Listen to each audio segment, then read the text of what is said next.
This boy's name is Izo, and every night, he shares a bed with two gorgeous women. But here's the thing, he's absolutely miserable. In fact, every time they get close, he instinctively backs away. Because these women aren't human. They're disaster-class viruses, Izo's own twisted creations. One slip up, and they'll devour him whole. No joke, nothing will be left. You see, Izo's not your average guy. He's an alchemist, a specialist in crafting living catastrophes. But even he didn't see this coming. One day, something went horribly wrong in one of his experiments. He had followed the blueprint for the so-called final calamity. But instead of a nightmare, he ended up with a girl. A drop-dead, gorgeous one.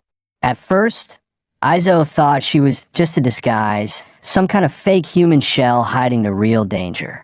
He even figured those two protrusions were probably energy storage units. But the test results? Completely unexpected. The softness, the warmth, the texture, everything pointed to one impossible truth. She was just an ordinary human girl. Izo was completely breaking down. He had grafted the Angel of Annihilation's left arm onto her, and the sorrowful eye of the Emerald Queen. Where the hell did that go?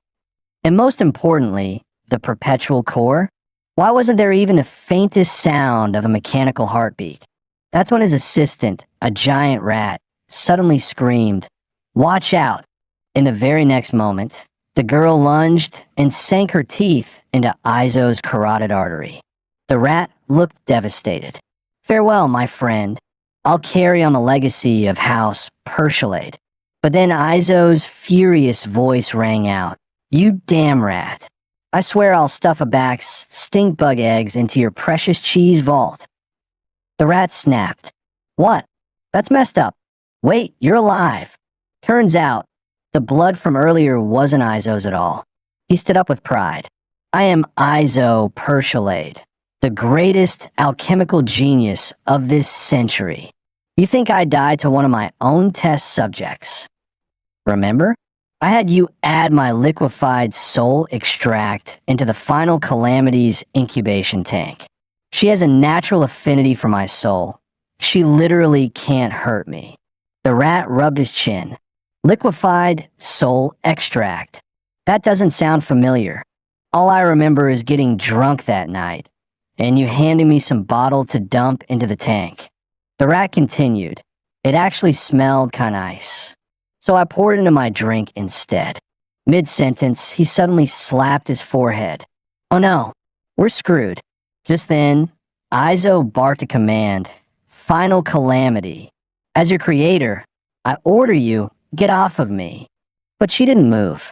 She just stared at him and started leaning in closer. The next second, her tongue came out, and she licked him. Izo's face turned red on the spot. Then she licked him again. That did it. He went full crimson. He shoved her away in a panic. "I've been compromised," he yelled. "Rat, get the purification spray now." Without hesitation, he slammed a button on the console. Final Calamity blinked, confused, before being instantly sealed back inside the containment pod. Realizing she was trapped, she started to panic, slamming her fists against the glass. Izo let out a breath and began thoroughly disinfecting himself. But halfway through, something clicked. That girl. He rushed to a nearby cabinet and started rummaging through old files. Moments later, he pulled one out. The original subject of the final calamity. As he'd suspected, the girl was subject number 2252. The rat's eyes widened. "Wait a sec. That's the half-dead chick we rescued a year ago. No wonder she looked so familiar." "Hold on," the rat muttered. "Wasn't subject 2252 a purple-haired girl? When did she go blonde?" Izo replied flatly. "That's the issue. And her personality, it's changed too." Flashback, 1 year ago, in the city of Gordon inside the White Queen Bank. Deep within a hidden ventilation shaft, a biochemical bomb lay in wait. When the timer hit 0, It released a cloud of deadly toxin. Meanwhile, inside the bank's restroom, the rat pulled down his mask. The dragon spider venom should be kicking in about now. Izo nodded. Good. Let's begin. The two geared up and stormed into the bank. By then, the toxic gas had filled the entire building. Everyone had already collapsed.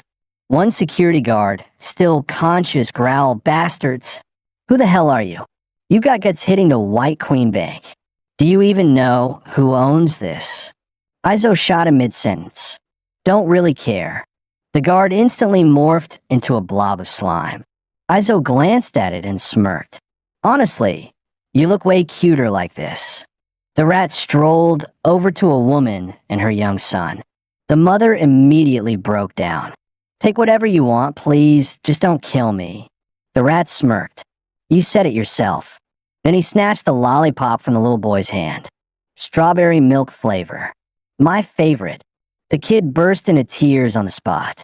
Meanwhile, Izo had flipped the sign to close for business and lock the bank doors. The rat aimed a thermal gun at the counter and started melting through the glass. Once they reached the vault, Izo placed an explosive charge on the main door. One massive boom later, the vault swung open, revealing stacks of cash and piles of gold. The two fist bumped in pure joy. "Let's take it all, baby. We're the bad guys." That night, the two stood on a rooftop, bottles in hand, celebrating like kings. Then bang, a gunshot rang out in the distance. Both of them hit the deck, scrambling behind a nearby water tank. Izo whispered, "Who fired that shot? Is the Security Patrol Bureau onto us?" The rat listened closely. "No, that wasn't a standard patrol issue. That was a large caliber revolver." Down in a dark alley, a man stepped into view, cigarette in mouth, revolver in hand. It was none other than the city's so-called hero, director of the Lighthouse Division, Gordon Security Patrol, the bullet gentleman, Home Milk. In front of him, a woman missing half her limbs was desperately crawling forward. The rat scowled. "Home Milk, that old bastard. We just cleaned out a whole bank in his district, and he doesn't even blink. But now he's out here, chasing some cripple. What? Are we not big enough fish for him?" Izo held up a hand. "Chill, let's hear what he's saying." Whole Milk looked down at the crawling woman and said calmly, "A real hound of the underdogs unit. Huh? Even in that state, you took out 5 of my Tier 1 officers. But now look at you, crawling like a mutt. Tell me, where's the underdogs assassination roster? Say the word, and I might let you live. I'm a gentleman, after all." The woman glared at Home Milk with burning hatred in her eyes. Home Milk let out a chuckle. "Oh, right. I almost forgot. The Underdogs unit, for the sake of secrecy, had every member's vocal cords removed, communications, all in hand signals. What a sad little bunch." Just then, the woman slowly reached behind her and pulled out a filthy teddy bear. Whole Milk's smile vanished. He fired instantly, right in her hand. "Seriously? You're still trying to pull something? Bad girl." He bent down and picked up the stuffed bear. "Wait. Don't tell me. This ragged toy is where you hid the assassination list?" Bleeding, the woman grabbed his pant leg, reaching for the bear with trembling fingers. All she could manage was a strained, agonized ah. Without hesitation, Whole Milk smashed the butt of his revolver into her head. "Guess this filthy little bear really means a lot to you, huh? Then here, take it back." Whole Milk tossed the teddy bear back at the woman's feet. Then bang, he blew the bear's head clean off. The alley echoed with the woman's blood-curdling scream. Whole Milk exhaled coldly. "Whatever. Even without the list, your corpse will fetch a bounty. Not as much, but it'll do." Just then, someone started clapping. Well. Gordon City's justice incarnate. The fearless, incorruptible hero. The bullet gentleman himself. Turns out, you've got a price tag after all. Izo and the rat stepped out of the shadows. Whole Milk spun around, gun raised. "Who's there?" Izo smiled, unfazed. Allow me to introduce myself. Standing before you is the most notorious criminal in Gordon City and the greatest alchemical genius of this century, Baron Izo. The rat cleared his throat. Izo blinked, then snapped his fingers. All right, how rude of me. This is my first lieutenant, Dr. Mad Rat. The rat immediately jumped in. Hold up, I gotta correct that. I'm not a minion. I'm a partner in crime. We operate on an equal basis. Thank you very much. Also, it's the mysterious and mad Dr. Rat. Don't forget the adjectives. The two instantly started bickering. You already have mad and mad rat. Why throw crazy on top of that? 'Cause I like it that way. Mind your business. Homo cut them off, clearly annoyed. I'm not here to play kindergarten. Keep bothering the grown-ups, and you'll miss your next milk break, little boys. Izo's tone dropped. Looks like he's underestimating us. Mad Rat, show him what we've been working on. With a grin, they tossed 2 heavy duffel bags onto the ground. Whole Milk glanced down at the bags. His expression darkened instantly. So, it was you two, the ones who hit the White Queen Bank earlier this evening. The two grinned smugly at Whole Milk's recognition. Whole Milk stared them down. Criminals who brag about their crimes to satisfy some twisted emotional need are usually insecure and desperate for validation. In my experience, people like that are always bottom-tier trash. He raised his revolver slowly. I don't usually waste bullets on rookies or garbage. Each shot costs too much. But for you two, I'll make an exception. As a gentleman, I'll give you 3 seconds to run. Izo opened his arms with a smirk. No need. Go ahead, fire. Let me witness the legendary elegance of Gordon City's top marksman, the bullet gentleman himself. As you wish. Whole Milk narrowed his eyes and squeezed the trigger, but his finger wouldn't move. Wah, what the hell? Why isn't the trigger working? Panic crept into his face as the gun in his hand suddenly felt like it weighed 100 pounds. His legs trembled. He couldn't even keep himself upright. That's when Whole Milk finally noticed it. One of the money bags was leaking a faint green mist. Izo smirked.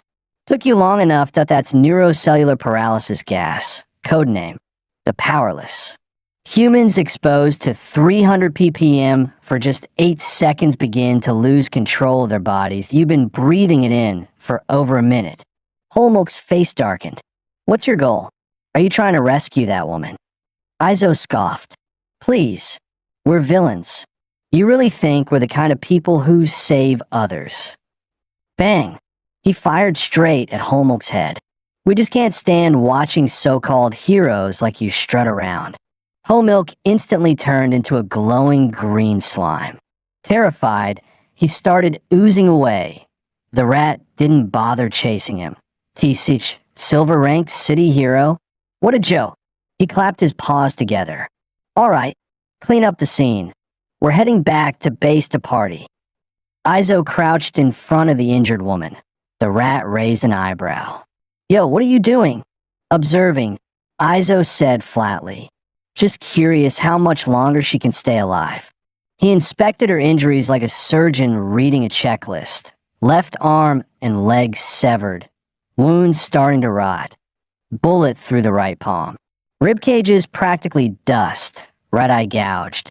Half her fingernails ripped off. Vocal cords burned. That heartbeat's erratic. Cardiac failure imminent. And her blood's loaded with at least 4 different types of high-grade toxins. He stared at her, intrigued. It's a miracle she's still breathing. Who the hell is she? The Bureau doesn't torture just anyone like this. The rat rolled his eyes. Who cares? She's dying anyway. Let's head back and party. It's way more important. He squinted at Izo suspiciously. Wait, you're not thinking of saving her, are you? Izo practically jumped back. Save her. I'm Baron Izo, the #1 evil mastermind in this city. Saving people? That's insulting. The rat let out a sigh of relief. Phew, thought you'd gone soft or something. Enough of this hero talk. Let's get out of here. Just before leaving, Izo glanced back. The woman was still crawling forward, inch by inch. He muttered to himself, seriously? After all that? What the hell is she even trying to do? But then he scoffed and turned away. Whatever. People rot and die in these alleys every day. Has nothing to do with me. Thunder cracked overhead. Rain poured down in sheets. Izo and the rat opened their umbrellas and walked off. But the woman, she never looked away. Her gaze stayed locked on that torn-up teddy bear lying ahead. With the last of her strength, she dragged herself over and wrapped her arms around it. And for the first time, she smiled. Eyes closed, still smiling. She let the cold rain soak her motionless body. Just then, a foot splashed down in the puddle beside her. It was Izo. He came back. In the operating room, the rat, dressed in full surgical gear, yelled, "Do you even realize what we're doing right now?" Izo shrugged, totally unfazed. Performing surgery? The rat's eyes went red with rage. We're saving someone's life, damn it. Since when did you start picking up bad habits like rescuing people? Did you forget our dream? Izo replied without hesitation. Of course not. Our goal is to become the most evil villains the world has ever seen, and bring back the terrifying glory of House Perxalate. But to do that, we need to create the ultimate bioweapon, something that can wipe out humanity and rival the gods themselves. Final Calamity. The host body for Final Calamity must embody every extreme negative emotion. Pain, despair, sorrow, rage, but above all, it has to retain a single, untouched speck of pure goodness deep within the soul, that tiny spark. That's what makes Final Calamity controllable. We've failed over 1,000 times because none of the previous subjects had it. But this woman, she fits the criteria perfectly. The rat frowned. Yeah, but she's hanging on by a thread. She could croak any second now. Izo's eyes sharpened. Then there's no time to waste. We begin the Final Calamity procedure. Immediately, you prep the transplant materials. I'll go extract the womb blood from the cocoon of despair. The rat snapped his fingers. On it, moments later, the surgical materials were laid out. The withered left arm of the Angel of Annihilation. The sorrow-soaked right eye of the Emerald Queen. A Jinn, 3 upgraded artificial heart. The Heart Eternal. And finally, purified womb blood from the decay-cleansed cocoon of despair. Izo pulled on his gloves with a grin. Time to create a miracle. But to their utter shock, after 400 days of non-stop effort, the ultimate bioweapon they'd created, Final Calamity, turned out to be a clueless, wide-eyed anime girl. The rat stared at her blankly. So now what? Izo sighed. Start the usual protocol tomorrow morning. Observation, cultivation, and combat tests. If she turns out to be defective, we scrap her. I'm not keeping a failed experiment around. But that night, Izo found himself tossing and turning in bed. Her innocent eyes, her confused expression, the image kept replaying in his mind. Ugh, seriously? He threw off his blanket in frustration. He headed back to the lab. She was still in the containment tank, quiet, at least. But her small body was trembling like a scared little animal. Izo paused. You gotta be kidding me. The almighty Final Calamity, afraid of the dark. Izo turned to leave. Not my problem.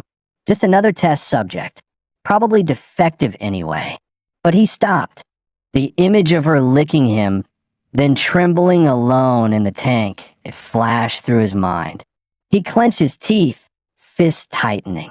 And then, he sighed. With a heavy hand, he pressed the red button.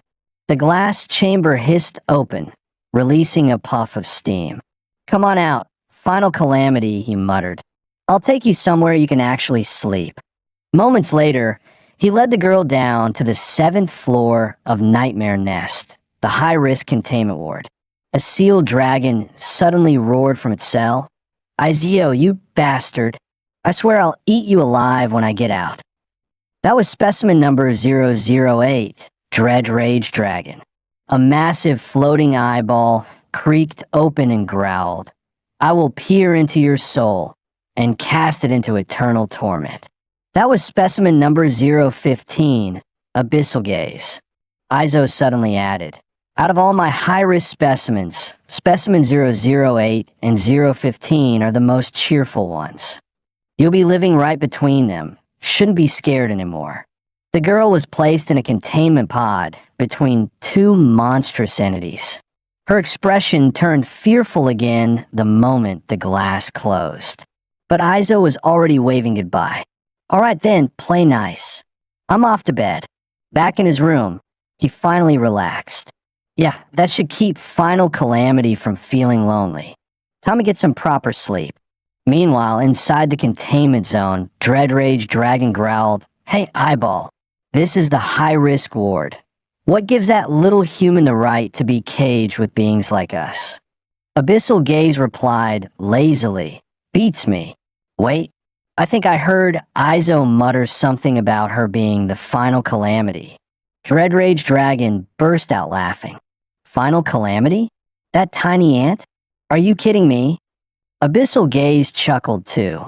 Izo's Final Calamity project has failed like 1,000 times already. At least the past ones look terrifying. But this? A plain human girl? What a joke. Ha ha ha. Just then, the tiny human girl softly tapped on the glass wall.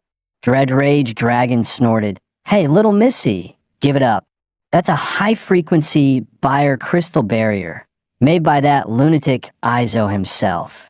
Not even I could break it when I was in full berserk mode. If you can crack it, I'll be your mount. Abyssal Gaze chimed in mockingly. Indeed, even my strongest magical beam couldn't scratch that wall. If you break through it, I'll gladly become your pet. The girl suddenly stopped moving. The next moment, her arm began to glow red hot, turning into molten magma. Without a word, she slammed her burning hand against the crystal wall. Both monsters froze in shock. Wait, that technique. Her magma-coated hand remained pressed against the glass for a beat. Then came a roaring burst of flame, crackling and shrieking as the so-called unbreakable crystal wall shattered like brittle ice. Moments later, a massive hole melted clean through the supposedly indestructible crystal wall, its edges still glowing with heat.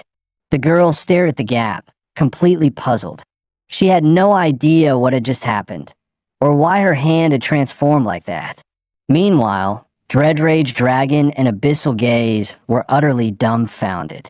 Dread Rage dropped to his knees and bowed frantically. Boss lady, please accept this humble dragon's respect. From now on, I'm your loyal mount. Just please melt my wall too. Abyssal Gaze followed suit, lowering his massive form. Boss lady, I hereby swear my undying loyalty. I'll be your devoted pet. Just let me out for some fresh air, please. Meanwhile, just as Izer drifted off into sleep, he was jolted awake by a piercing alarm. Ratty came rushing in, shouting, What the hell's going on? That's the high security alarm, and it's a level 4 breach. That means at least 3 containment cells had their crystal walls compromised, and the subjects inside fully escaped. We have to shut this down fast. On the way to the containment zone, Ratty checked the alert log. Escaped subjects, F202. Subject number 8, Doomfong the Ravager. F204, subject number 15, Abyssal Eyeblight. And NF203. Wait a sec, wasn't that cell supposed to be empty? Izer snatched the tablet from his hands. His eyes widened as he saw footage of the girl melting through the crystal wall with her left arm. She's manifested the arm of the Inbringer, he said, thrilled. Ratty, however, lost it. Hold up, forget that. Why the hell is Final Calamity in the high-risk sector? Ding! The elevator arrived with a cold chime. As the doors slid open, chaos greeted them. 2 monstrous entities were wreaking havoc. Iser narrowed his eyes. You two done with your little tantrum yet? Only then did the two abyssal beasts slowly turn to face them. Doomfang roared first. You bastard Iser. You've locked me up like a damn lab rat for too long. It's payback time. Before he could strike, Ratty casually fired a shot. A cloud of smoke burst right over Doomfang's head. What the hell is this? The dragon snarled. Iser calmly replied. That's a biogranade packed with over 200 spider dragon eggs. As a dragon, you should know exactly what those are. Doomfang's voice trembled. Those are the parasitic spiders that feed exclusively on dragonkind and their kin. Once they hatch, there's no escape, only death. Correct, Iser said with a cold smile. Smart dragon. At that moment, Abyssal, I launched a sneak attack. While that idiot Doomfangs got his attention, my magic beam will melt Iser down to atoms. But Iser casually raised his hand and tossed a grenade into the air. The massive eye instinctively locked onto it. In the blink of an eye, the grenade exploded in a flash of blinding white light. Aakak, my eye. I'm going blind. Damn you, Iser, the monster howled. Iser smirked. So, you two still feeling rebellious? Or ready to crawl back to your cages? Doomfang snarled, don't think you've won. We've still got our big sis. That's right. Abyssal, I added. She melted through your indestructible crystal wall like butter. You don't stand a chance against her. Iser raised an eyebrow. Big sis. And then, between the two rampaging monsters, a golden-haired girl calmly stepped forward. Iser's expression hardened. It really is the final calamity. Damn it. If she's out of control, we've got a serious problem. Doomfang burst into laughter. Well, look who's finally showing fear. Haven't seen that face in a while, Iser. It roared, stirring the flames.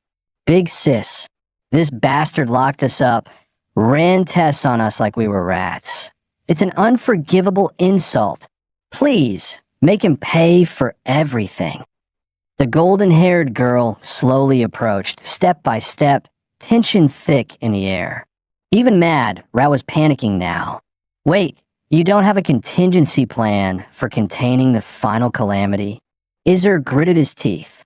Theoretically speaking, there's no known physical method that can fully suppress her. Suddenly, the girl raised her foot and dashed straight toward him. Iser's heart dropped. Oh no! In the next instant, she tackled him to the ground. Doomfang cackled smugly. Heh, it's not too late to beg. Scrape these dragon spider eggs off me, kiss my claws, and maybe, I'll put in a good word for you with Big Sis, so she spares your life. But wait too long, and she might just rip your head off. But the very next second, the dragon froze mid-taunt. W8, Big Sis, what are you doing?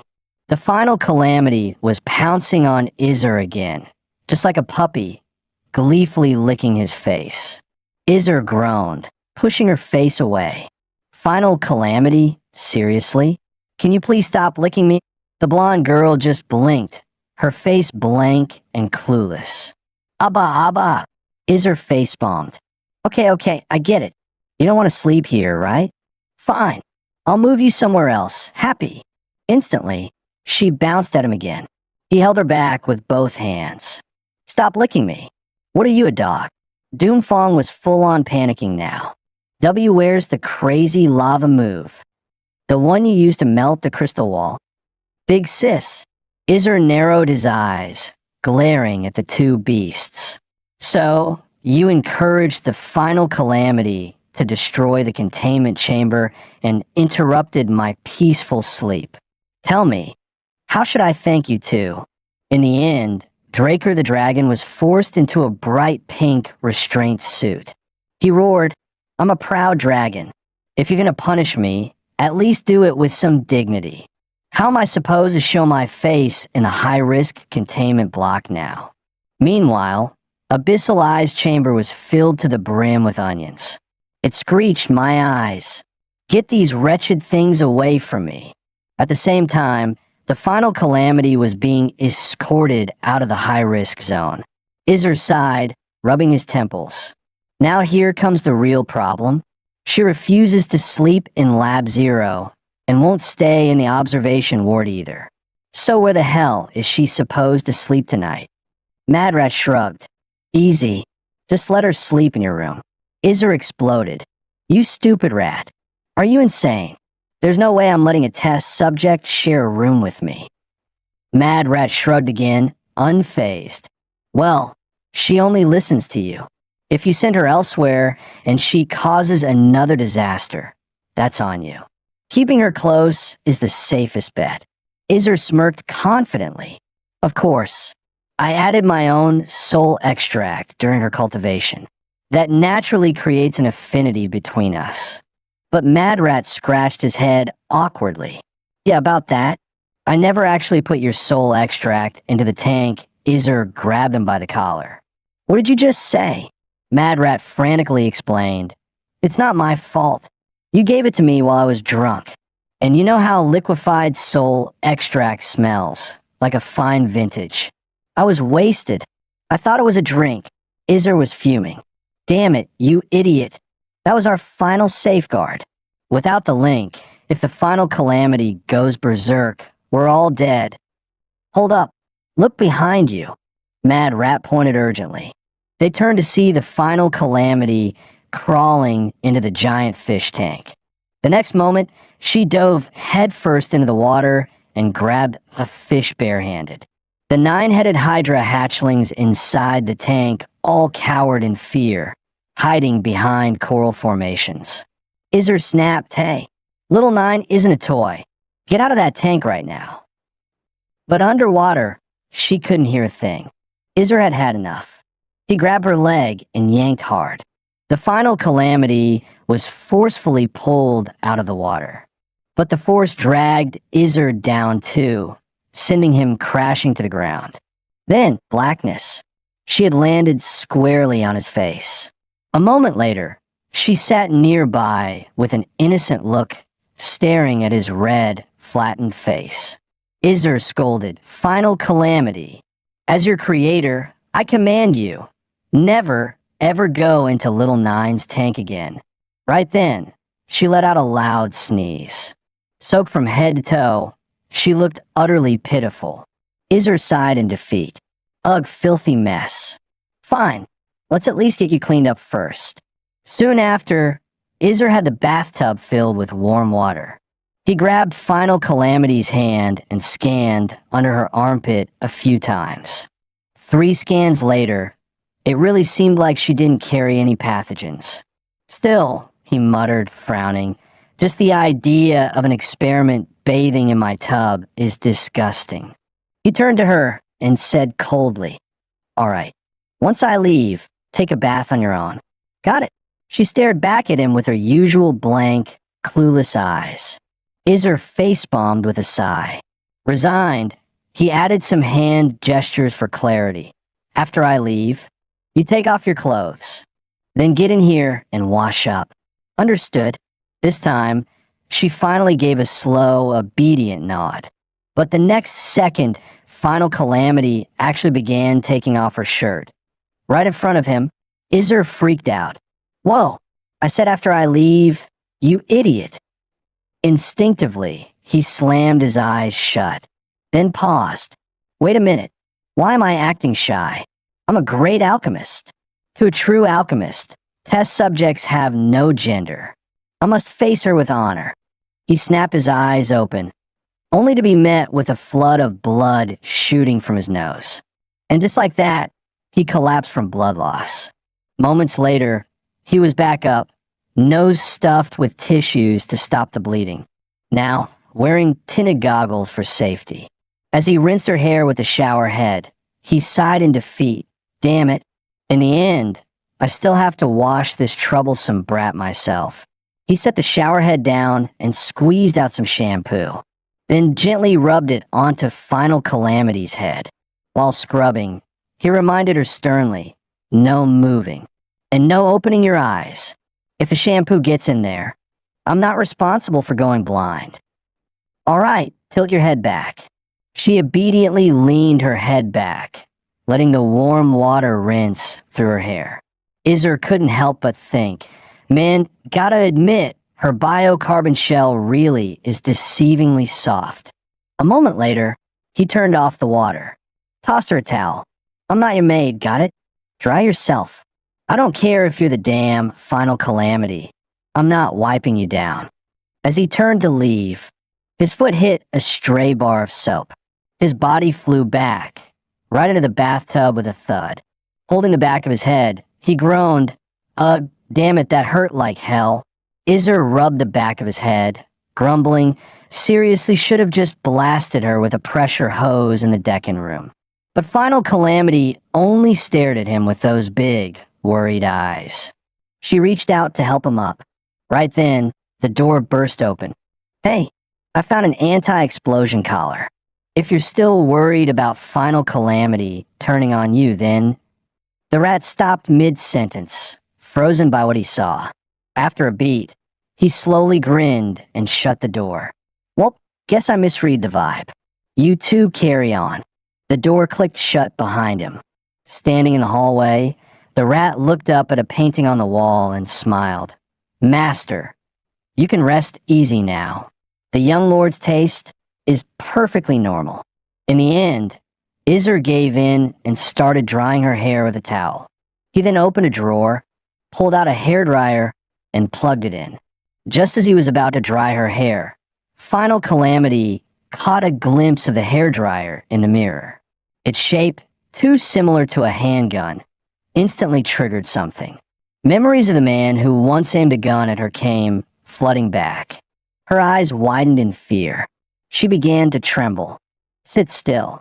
I'm just drying your hair, Iser said casually. But when he opened his eyes again, she was gone. He glanced around the room. Huh? Where'd she go? That's when he noticed a shadow behind the curtain. What the hell is she doing? He yanked the curtain aside. There she was, curled up in the corner, shivering. Iser froze. What did I do? She's terrified? But she didn't even flinch when facing those monsters. Wait a second, it's the hairdryer. Iser finally realized it was the shape of the dryer. It looked too much like a handgun. That must have triggered memories of the night she was hunted by the bullet gentleman. So she still retained fragments of her pre-experiment identity. Tisish, what a troublesome subject, he muttered under his breath. Looking at Final Calamity, still trembling in the corner, he sighed again. Hey, Final Calamity, he called softly. She slowly lifted her head, eyes cautious and unsure. Then Iser raised the hairdryer again. She instantly flinched and ducked her head back down, body shaking. But this time, Iser didn't approach. Instead, he simply turned the dryer on. The software of the machine filled the quiet room. The hum wasn't threatening. It was warm, calming. Curiosity got the better of her. She peeked out with one eye, cautiously watching the strange, whirring device. Iser lifted the hairdryer and pointed it at himself, letting the wind blast his face dramatically. Then, like a total goof, he started making silly faces and shaking his head around like he was in a shampoo commercial. Final Calamity stared at him, confused.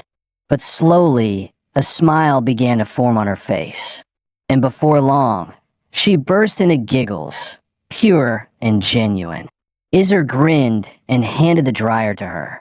She mimicked his actions and pressed the power button. The warm air blew her hair up in a flurry, and she squealed with surprise and delight. 20 minutes later, Iser was deadpan, eyes twitching. I should have just let her stay scared of the damn thing. Unable to take it anymore, he snatched the dryer back. I didn't spend over a year creating you just so you could stay up all night playing with a hairdryer. Final Calamity gave him a pleading look, silently begging for the hairdryer back. Don't even try the cute act. Not working on me. Iser growled and shoved the dryer back into the cabinet. Then he locked it tight with a key. Holding the key up like a prize, he warned her, If you behave, maybe you'll get to play with it again. But for now, get back to your room and go to sleep. Final Calamity let out a long, miserable Aya, like the world had just ended. A little later, Iser brought her back to his room. Now, where the hell should this troublemaker sleep? She's definitely not sleeping in my bed. That's sacred territory. No experiment is allowed on my bed. That's a hard boundary, period. Yet before he could even finish that thought, Final Calamity had already crawled under his blanket and tucked herself in. Iser's jaw dropped. Hey, who said you could get on my bed? Get off, you little menace. She just stared back at him, wide-eyed and completely innocent. Listen up. As an experiment subject, you're not allowed on the bed. You're sleeping on the floor tonight. No whining, no noise, got it? Finally, he could get some sleep. Before dozing off, Iser sneaked a glance at Final Calamity. She was curled up tightly on the floor, fast asleep like a poor little stray. Iser's face flushed a little. She doesn't look like she'll go berserk anytime soon. Whatever, I'm sleeping. But just as he got comfortable, he heard a noise from the side of the bed. He snapped, hey, I told you, stay still and sleep. No funny business. The soft sound stopped immediately, and Iser closed his eyes again. But not long after, another noise stirred him awake. Now he couldn't fall asleep at all. Frustrated, he sat up and shouted, seriously, what the hell do you? His voice trailed off. Final Calamity was hugging herself, trembling like a leaf. She was drenched in cold sweat, clearly on the verge of getting sick. Iser sighed. There was no way he could let her keep sleeping on the floor. He got up and went to Rat's room, only to find the guy snoring away, cuddling a magazine full of pinup girls. Izo flipped through the Rat's magazine with a look of pure disgust. Ugh, this rodent has no taste. He slapped the rat's face. Hey, Stingball, wake up. But the giant rat just scratched its cheek and kept snoring. Izo was getting annoyed. This idiot's snoozing like a baby while dumping all the mess on me. Suddenly, an evil grin crept across his face. He pulled out an aback stink bug and held it right under the rat's nose. After putting on a gas mask himself, he got ready for the show. Splat! The stink bug exploded in his hand, releasing a cloud of pungent yellow gas. The next second, the rat was hugging a jar and puking its guts out. Gah! What the hell is that smell? It grabbed Izo by the collar. Are you out of your damn mind? Izo smirked like he deserved a punch. Well, maybe don't throw the ultimate calamity on me next time, genius. So your grand plan is gassing me in the middle of the night? Izo scratched his ear awkwardly. That? And I wanted to ask if you had any spare blankets. The rat's expression changed to a mischievous grin. Oh ho, backslash. So it's for that calamity chick, huh?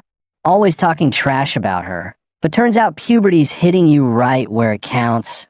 Virgin boy backslash. Izo shot back. Cut the crap.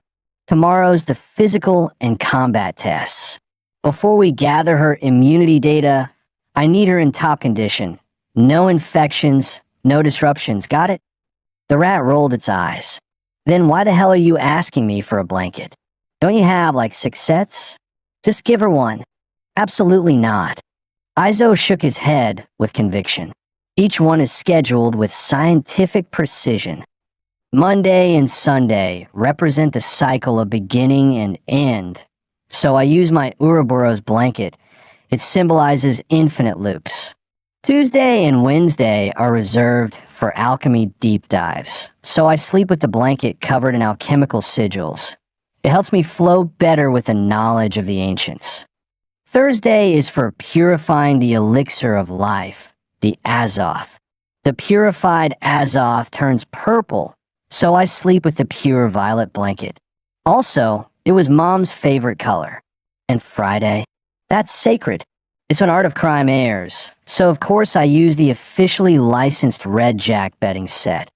Ritual is everything. Izo was just about to explain Saturday's plan when the rat cut him off. Let me guess. To motivate yourself into creating the ultimate bioweapon, you printed the prototype image of the final calamity right onto your Saturday blanket, didn't you? Exactly. Izo nodded proudly. So, I've got nothing extra to give her. The rat stared at him, completely deadpan. Dude, that girl is the final calamity. So if she sleeps under a blanket with her own face on it, makes perfect sense to me, backslash. Izo froze. He had no comeback. He glared at the rat. Technically, she hasn't passed all the performance tests yet, so she doesn't deserve that title. The rat yawned. Call her whatever you want. I've only got one blanket and you're not getting it. Dream on. Izo scoffed. TCH. A rat needing a blanket, what a joke. Still, he found himself standing in front of his storage cabinet. With a long sigh of defeat, he pulled out the Saturday blanket. As Izo spread the blanket, he nagged non-stop. This is a benevolent loan from your great creator, me. So treat it with respect. No drooling, no wrinkling, and absolutely no rolling yourself into a blanket burrito. Got it. But the final calamity was already tucked in, fast asleep like a cozy little kitten. Izo lay in bed, mumbling to himself, just to be safe, maybe I should put a shock collar on her. Whatever brain shutting down, in the dead of night, her sleeping spot was empty. She stood silently by Izo's bed, blue eyes glowing faintly in the dark, watching him. 8 a.m. sharp. A crow perched outside let out a mechanical caw. Time to rise and shine. Greatest alchemist of the century. Izo opened his eyes with a groan, looking like a zombie. Ugh, I forgot to set the alarm. Damn that girl. I didn't even get my full 8 hours. Suddenly, Izo realized there was a hand resting softly on his chest, and warm, steady breaths tickled his ear. His face lit up red, a strange tingle running down his neck. It hit him. This warmth, could it be? He turned his head and saw the final calamity lying peacefully beside him. She was curled up against him, arms wrapped around his waist, sleeping like a baby. Izo stared at her in silence. This doesn't look like the world-ending bioweapon I built at all. Right in that hazy, ambiguous moment, BEM, the door swung open without a knock. Morning. Izo backslash sleep well. It was the rat. The rat looked around and instantly noticed she wasn't in his room. Wait, where's the girl? Where'd she go? Izo stiffened, panic rising. I don't know. The rat's face turned serious. You what? Are you insane? If she wandered into the high-risk specimen zone or the main lab, we're screwed. Pull up the surveillance, now. Izo's face darkened. You go check the surveillance room first. I'll be right behind you. The rat nodded. All right, heading there now. Just as it turned to leave, something caught its eye. The blanket on Izo's bed was moving. It spun back around. Hey, your blanket's twitching. Izo panicked, slamming his hand down on it. Why you seriously need to get your eyes checked? Blankets don't move. At that moment, the final calamity poked her head out from under the blanket, face red, like a tomato from being smothered. She was drenched in sweat, gasping for fresh air. Izo let out a defeated sigh. She snuck into my bed last night. The rat gave him a wink. Come on, man. You and I are brothers. No need to be shy about it. You're a teenage virgin with needs. I get it. I'm not judging you. I'm proud of you. Our little alchemist finally growing you. PSHHHHH. Before it could finish, Izo blasted it with a can of something nasty. The rat collapsed, coughing and gagging on the floor. You psycho. That's triple concentrated stink bug gland extract. We made that to fight superheroes, not each other. Izo said coldly. I told you. She climbed on her own last night. Stop with the nonsense. Get your gear. We're starting the full diagnostic on the final calamity. The girl on the bed blinked in confusion, still half asleep and completely lost. In a specimen testing zone, basic physical metrics lab, the rat was adjusting the scanner. Hey, quit lifting your head. You move, and the data's useless. Height, 1.71 meters. The rat turned to Izo with a smirk. Well, she's 11 centimeters taller than you. Buddy backslash, if you ever want to kiss her, better start practicing on tiptoes. Izo exploded. Who the hell wants to kiss her? Idiot. I'm still growing, okay. Next up, body weight analysis. Result, 64 kilograms. Izo frowned. 64? That can't be right. Just the Angel of Cinder's left arm alone should weigh more than that. Not to mention the ultra-dense chrysalis blood we injected into her. Her real weight should be pushing 800 kilos. The rat, completely ignoring him, continued with a bust measurement, an absurdly perfect 36D. You moron, Izo shouted. Stop wasting time measuring useless crap. Next up, lung capacity test, the rat announced, holding up a strange-looking device. Watch and learn. First, take the deepest breath you can. Inhale, then blow into this tube as hard as you can. Izo puffed out his cheeks and blew with all his might, nearly turning purple. Finished, he handed her the mouthpiece. All right, your turn. The final calamity mimicked him and inhaled deeply. Izo nodded approvingly. Yes, just like that. Now exhale hard. But something was off. She just kept inhaling and inhaling. Her face turned red from holding it all in. Izo panicked. Wait, what are you doing? You're supposed to blow into the device, not. Before he could finish, she grabbed his face. Hey, what are you doing? Not my mouth, you idiot.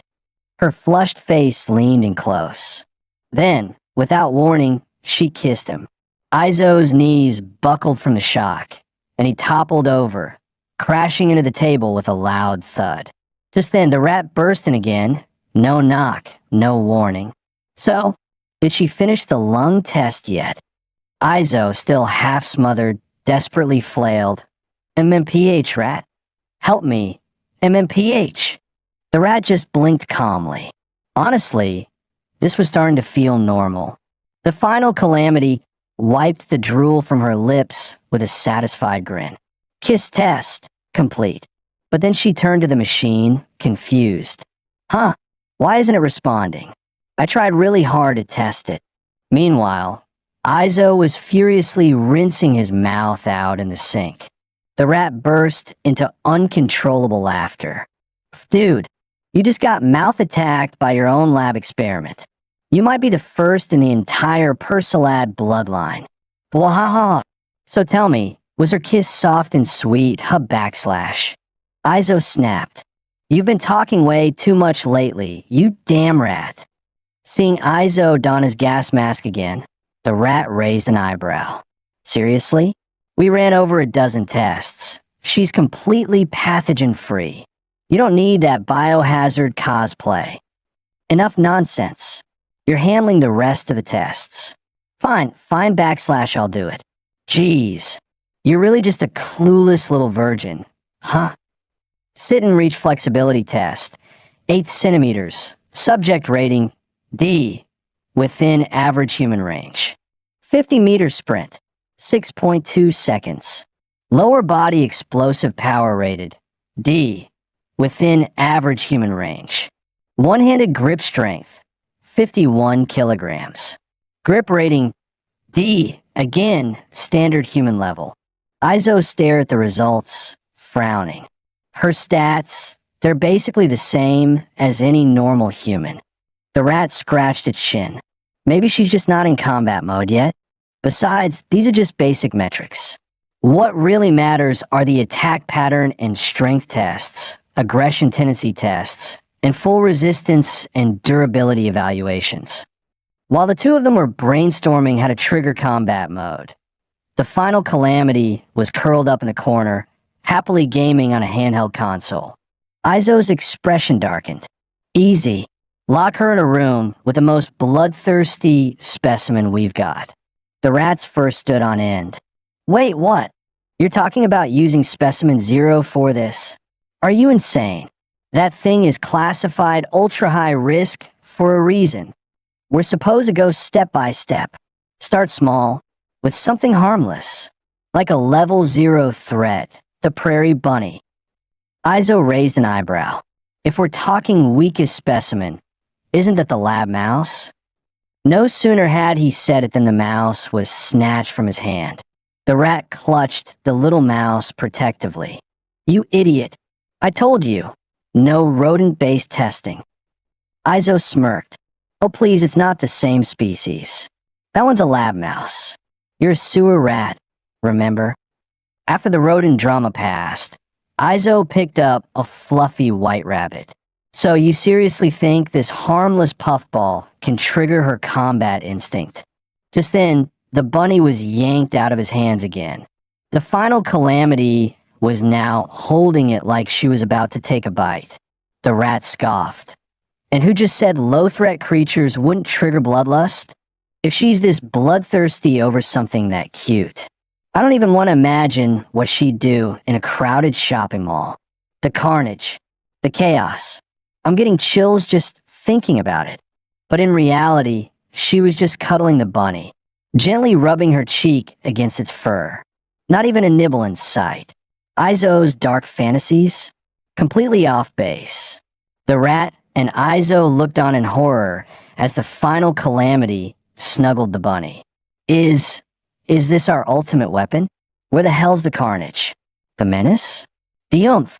Without a word, Izo pulled out a syringe filled with glowing red liquid.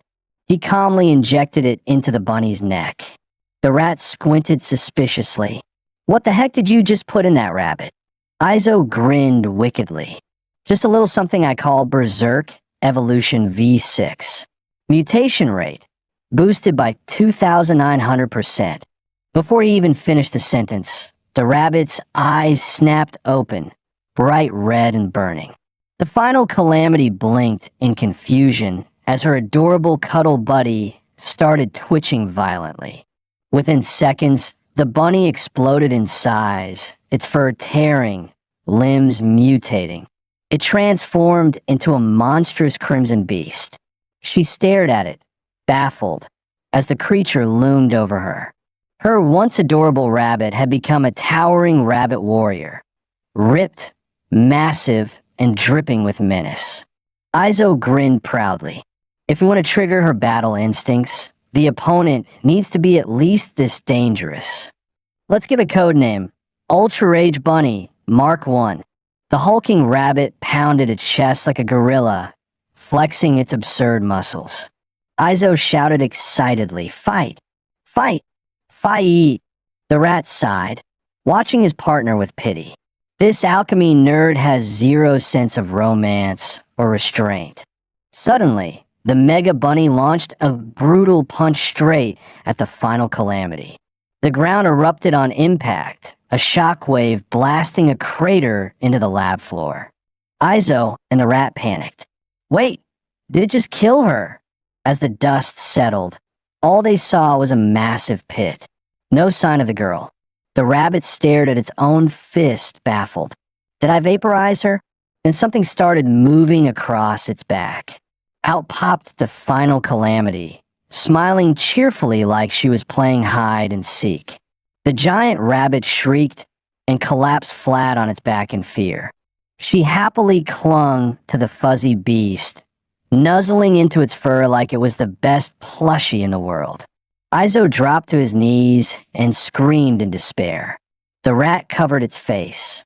She really doesn't have a single violent bone in her body. The group headed toward the ultra-high-risk containment zone with the final calamity in tow. On the way, the rat whispered nervously, "Izo, look, I get it, her combat instincts are underwhelming. But couldn't we train her gradually? If you throw her in against Specimen 0 and she dies, then what?" Izo's tone was ice cold. Then she's a failure. And failures only serve one purpose: making the next experiment more successful. Soon, they arrived at a massive titanium door. Bold red letters were etched into the front. Specimen 0 containment chamber, ultra high risk.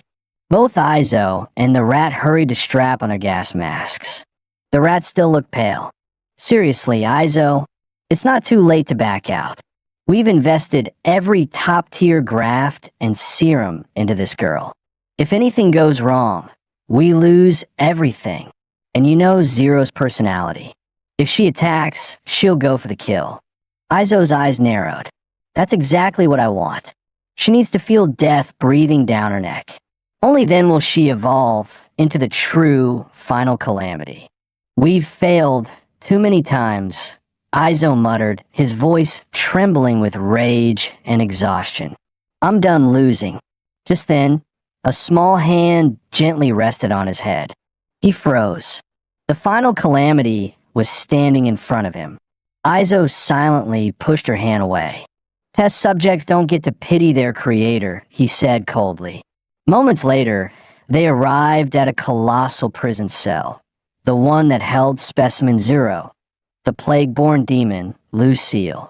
Fully armored, Izo stood before the reinforced gate, staring into the darkness beyond.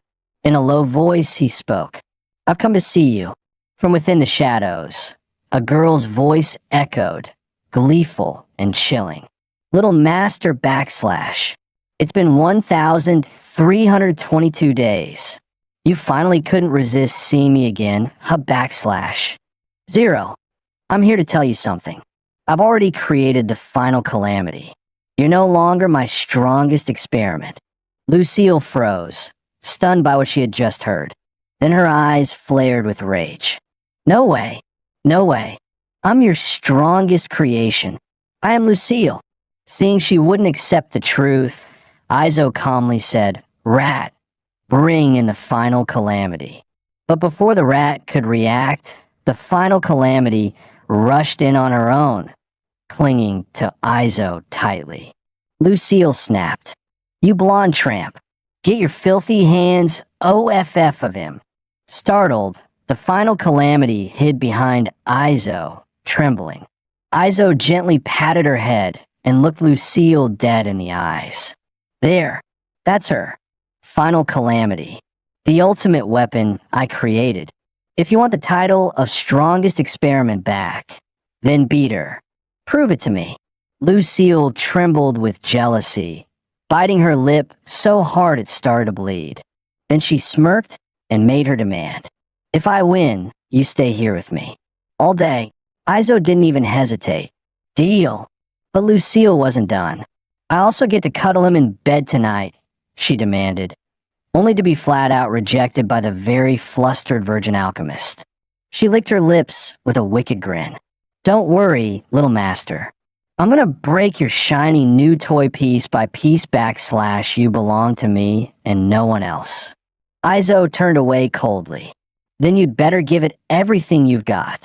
He looked to the final calamity, voice grim. Listen carefully. If you don't fight this time, you will die. And if Lucille kills you, it just proves your failure. I won't step in. I won't save you. The final calamity looked at him, wide-eyed and confused. She didn't understand what he meant. Without another word, Izo sealed the heavy door shut, leaving her alone inside. Panic set in. She banged on the door with all her strength, desperately trying to get back to him. Being near Izo was the only place she ever felt safe. And just outside that door, Izo quietly strapped on his gas mask, his face unreadable. He muttered to himself, emotionless. That's more like it. As the last heir of the Persilad bloodline, the leader of the Purity Research Order, and the infamous evil alchemist Baron, this is exactly how I should treat a test subject. With that, he made his way to the ultra-high-risk Specimen 0 surveillance room. The rat grinned as he entered. So, did you give the little calamity girl a nice goodbye hug? Izo plopped into his chair, annoyed. Cut the nonsense. Initiate the test. Release Lucille. The rat flicked a switch, mumbling whatever you say, but if she ends up dead, Don't come crying to me. The steel chamber containing Lucille began to rise with a loud mechanical hum. Lucille stretched her limbs like a cat and smiled. Finally, I get to stretch my leg a little backslash. She looked right into the security camera and giggled. Get ready to enjoy my dazzling little slaughter show, master backslash. In the control room, Izo sat in silence, eyes locked on the monitor. Despite his cold expression, worry gnawed at him. Not even his favorite chips, offered by the rat, could tempt him. Izo silently swatted the chips away with a cold flick of his hand. The rat clutched the bag, offended. Hey, you used to love the cheddar-flavored ones. Why so tense, huh? Relax. Lucille's wearing an alchemy matrix restraint collar. If she tries to kill the Calamity Girl, the collar will suppress the plague virus in her body instantly. So, how about a little wager? I'm betting on Lucille. Winner gets control of the TV remote for all next week. Izo replied firmly, I'm betting on the final Calamity. Because if she doesn't win, she dies.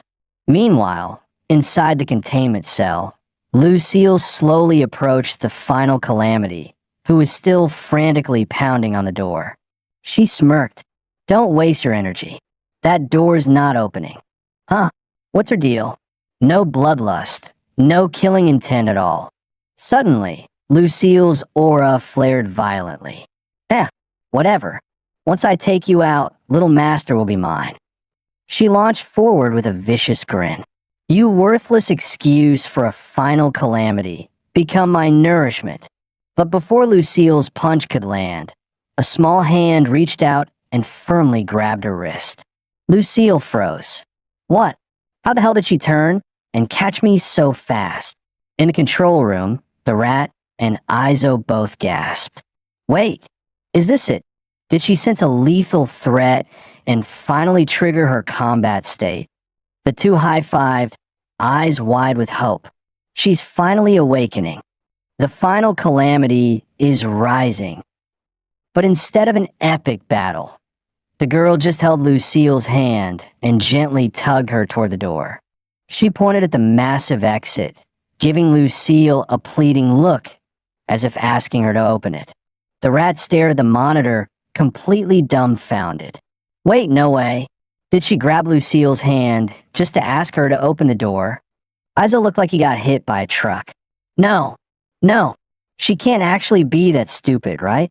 Lucille was fuming, her voice trembling with rage. Are you asking me to help you escape? This is an insult to my entire existence. The final Calamity beamed and nodded. Yes, I want to go find little master backslash. Lucille clutched her face, her chest heaving in rage. This girl's dumb innocence was making her physically explode. Then she burst into maniacal laughter, eyes wide with madness. She pointed at the surveillance camera and screamed, Hey, little master, this is your ultimate bioweapon, a brainless ditz. In the next instant, she grabbed the girl's hand with a sweet smile. Here, let Big Sis show you exactly how to leave this room backslash. Then she calmly released her internal toxins.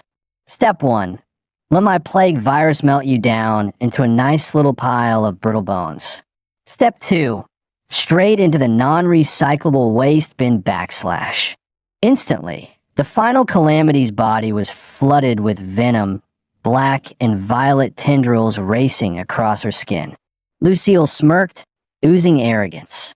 Oh no, backslash, looks like the final Calamity just got poisoned backslash.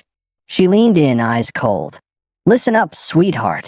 There's only one ultimate bioweapon in Little Master's arsenal. And it's me. Specimen 0, the plague-born demon. Lucille.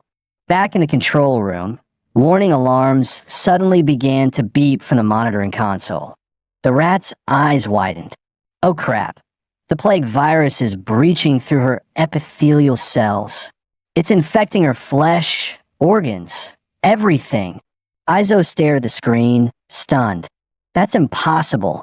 The red cells in the despair cocoon blood were designed to annihilate any foreign pathogen, including Lucille's virus.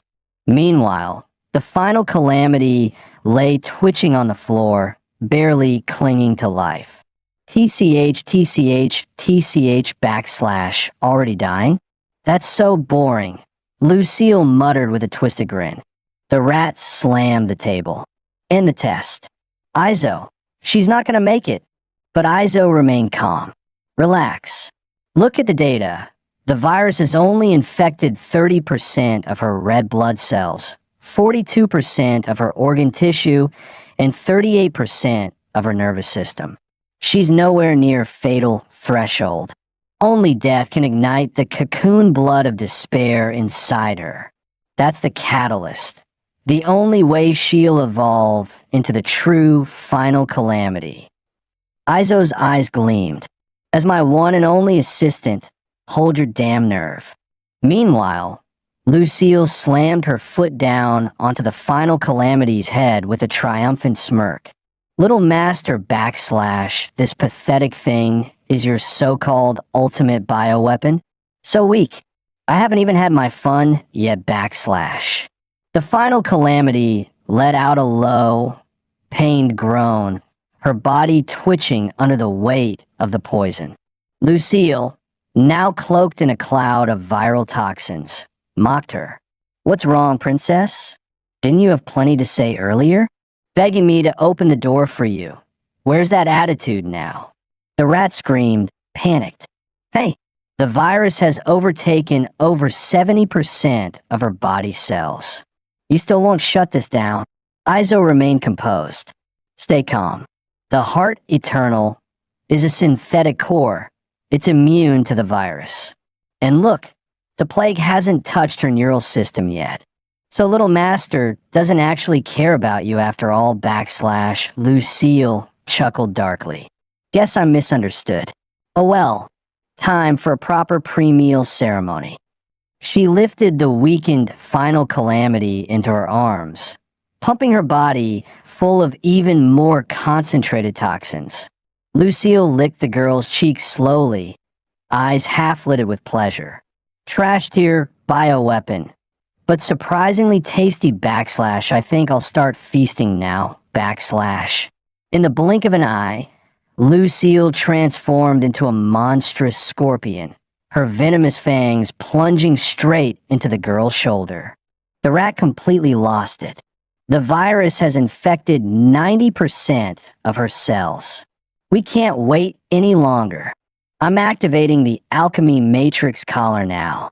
Just as it reached for the emergency switch, Izo grabbed its hand, stopping it cold. The rat turned to him, eyes wide. Are you insane? If we don't stop her now, she's dead. Izo's expression didn't waver. Not yet, just a little longer. The rat screamed. Little longer my ass. She's not ready. We can't just sit here and watch her get eaten alive.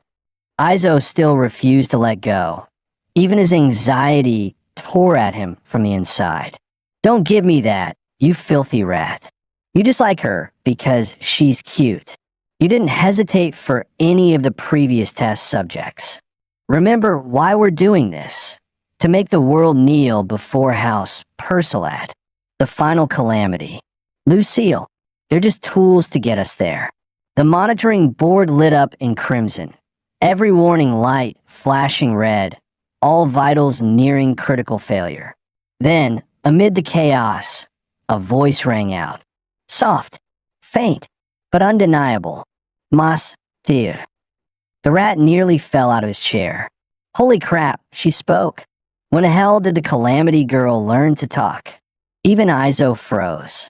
That one word, master, hit him like a sledgehammer. His mind flashed back to the night before. It was her XDH time trying to sneak into his bed, and like always, he kicked her off coldly. No means no. Test subjects don't get bed privileges. But then, those big, watery, heart-melting eyes stared up at him. He caved, grudgingly. Fine, but only if you call me master. Then you get 30 minutes on the bed. No more. Her vocal cords were deliberately destroyed long ago, but I had her soaking in Azoth regeneration fluid. Every injury she ever had healed. So if she can't speak now, there's only one reason. She's been mute for so long she's forgotten how to talk. That night, Izo patiently tried to teach her. Come on, say it with me. Master. No matter how many times he tried, she just couldn't do it. Her cheeks turned bright red from frustration.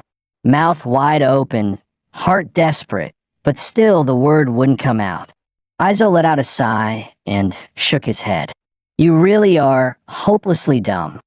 In the end, he gave up and went to bed alone, leaving her disappointed and ashamed. But even lying on the cold floor, she kept trying. Over and over, lips trembling, she whispered, Master. Eventually, she fell asleep, still mumbling the word, even in her dreams. Master. Back in the present, Lucille ran a finger down her cheek, sneering.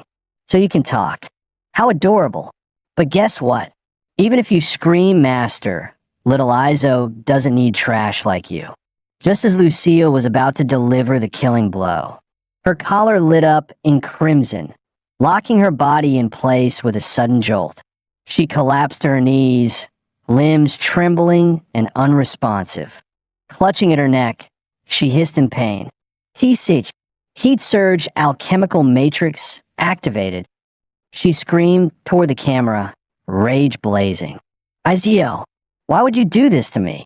In the control room, Izo stood calmly with one hand pressed against the glowing emergency override button. He didn't say a word. After a moment, he cleared his throat. Rat, you might have had a point. All those grafts and implants we used are worth a fortune. We'll be a shame if Lucille ate them. The rat grinned. Right. No one would ever assume you panicked just because the Calamity Girl called you master. You're the most evil villain in all of Gordon City, after all. Izo turned, coat swaying, voice cold. Of course I am. Now if you'll excuse me, I'll go retrieve that useless idiot. The big rat asked, Need my help? Iso replied coolly, No. He soon arrived in front of the final calamity.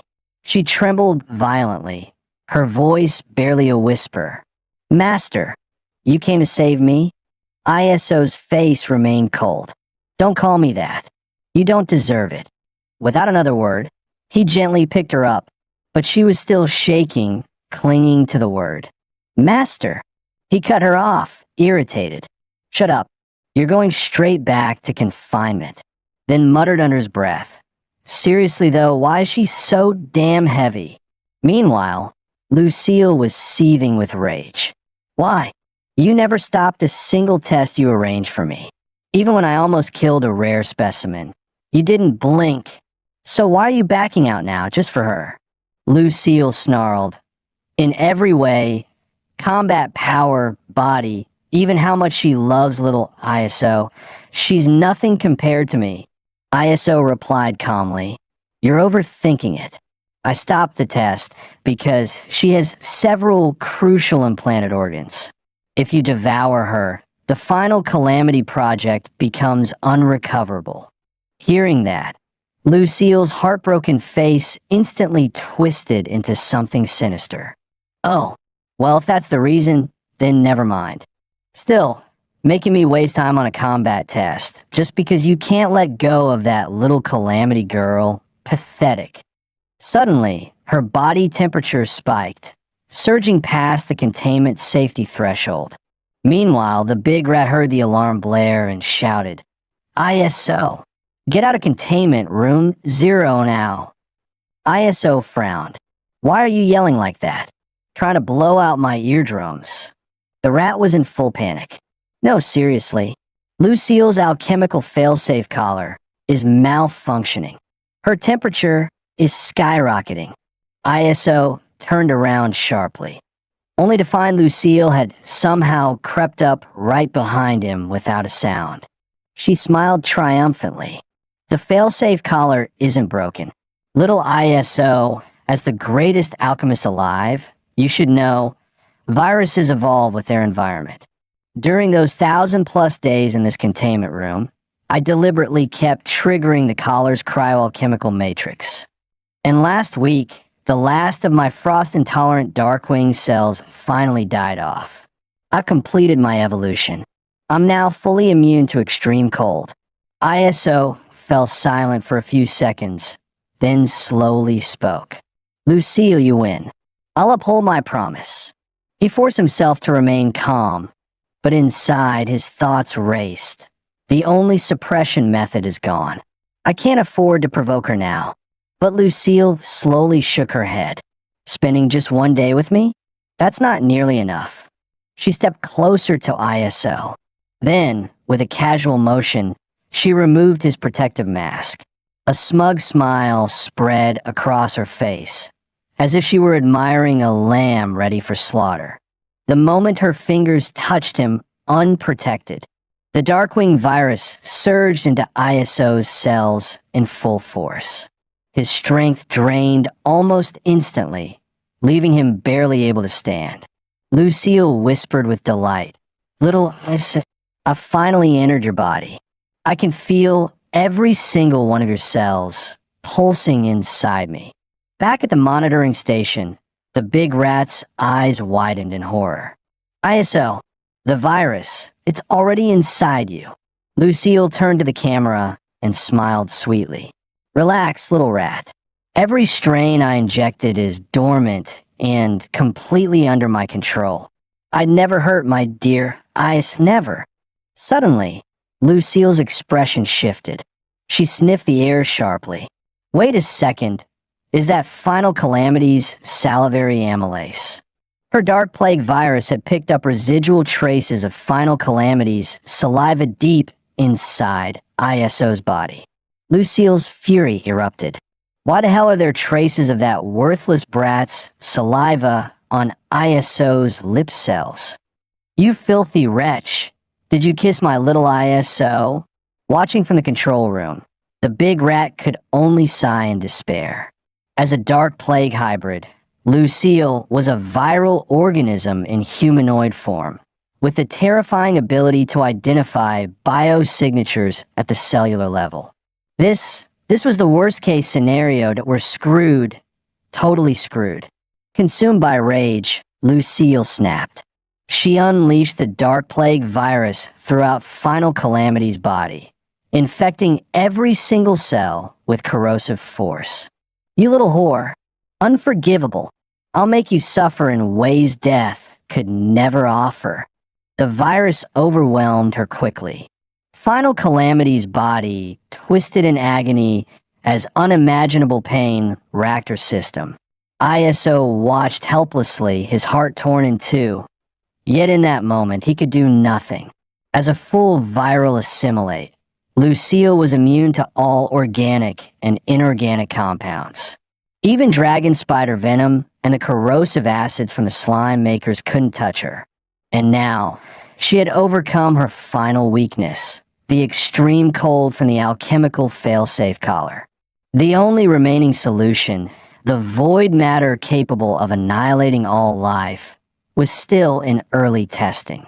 Using it now would likely obliterate the entire base. Watching Final Calamity suffer under Lucille's rampage, ISO clutched his head in frustration. Damn it, is there really nothing that can stop her? Just then, the big rat's voice cut in. There is someone who can suppress her. ISO turned to it, doubtful. Boo, you, the rat blurted. Lucille's obsession with you has gone completely off the rails. ISO paused, a strange thought forming. That ridiculous rat might actually have a point.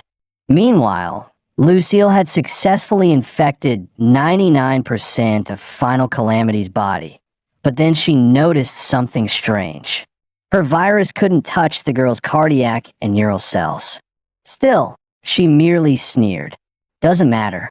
I'll just take everything except your heart and brain.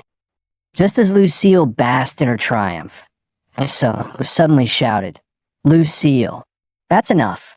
I'll say this one last time. She stared at him in disbelief. You're seriously threatening me for that idiot? ISO's voice turned ice cold. I told you, she doesn't matter. But her body is the single most valuable experimental asset of House Pershalad. The most important. Period. Without it, I can't conquer the world or restore the glory of my family.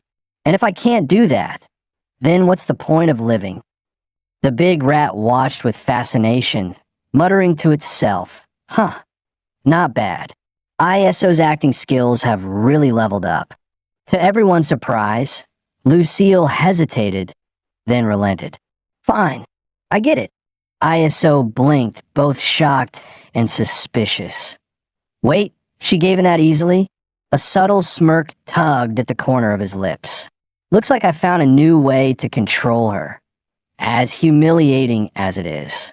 But just as ISO began to feel a sliver of victory, Lucille suddenly snapped again. Little ISO, once I finish digesting her, I'll help you rebuild your family and conquer the world. ISO froze, expression blank. Yeah, she's still not listening at all. Lucille grinned wickedly, turning back to Final Calamity. You'll make such wonderful nourishment for my dark plague. At that moment, ISO's face darkened, as if coming to a painful decision. Looks like I have no choice. Time to use my last resort. The big rat's ears perked up. Wait, you have a last resort. Use it. Now. ISO groaned, clearly reluctant. It's just, this trump card is incredibly embarrassing. Suddenly, he yelled out, Lucille, if you stop right now, I'll hold you every night while we sleep together. The words hit like a lightning strike. Lucille froze, visibly shocked, then actually stopped what she was doing. With a flash, she zipped into ISO's arms, eyes gleaming with joy. Little ISO, what you just said, is it true? Eyes closed, ISO muttered, it's true. Everything you heard, it's all real. Lucille wrapped her arms around ISO, trembling with joy. This is perfect. Absolutely perfect. Little ISO finally belongs to me. And me alone. Staring at her love-struck grin, ISO sighed. So, do we have a deal or not? Lucille smirked. Little ISO, I'll let that trash live, but only if you agree to 2 extra conditions. ISO's tone turned serious. Name them. First, she said, raising her chin proudly, I want to switch places with that pathetic girl. She stays locked in this containment cell forever, and I get to leave to live with you. ISO clenched his jaw, thoughts racing. Her sense of vengeance is as twisted as ever. But for now, I'll have to play along. I'll find another way to control her, then rescue Final Calamity, fine. I accept. What's the second condition? The second one? Lucille gave a sinister little smile. She then walked over to Final Calamity's limp form, leaned down, and sneered, Hey, trashy slut, wake up! Without warning, Lucille pulled ISO into a tight embrace, shooting a smug glance at Final Calamity. Watch closely, you worthless slut. ISO struggled and snapped. Lucille, that's going too far. But Lucille ignored him. Tilting his chin up, she smirked, Humph. She stole your first kiss. This is me being nice. ISO protested. Lucille, she didn't even understand what a kiss meant. But before he could finish, Lucille pressed her lips to his in a forceful kiss. The sight jolted Final Calamity awake instantly. A sharp pain stabbed through her chest. Why does this hurt so much? Lucille hadn't noticed she'd woken up. Instead, she deepened the kiss, her passion intensifying. Then, she went even further, her actions turning bold, shameless. ISO's face turned crimson, ears burning with embarrassment. Infected and weakened, he couldn't push her away. He was completely at her mercy. Watching from the sidelines, the big rat let out a conflicted sigh. As a friend, I'm happy for him. But as his lab assistant, I'm deeply concerned.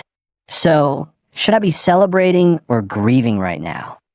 After 2.5 minutes of testing, Lucille finally pulled away, completely satisfied. Lucille licked her lips with smug satisfaction. She gazed at ISO with overflowing affection. Little ISO, you taste just as delicious as I remember. Still using that lavender violet toothpaste, huh? ISO, now free from her grasp, immediately grabbed a disinfectant spray and furiously doused his mouth.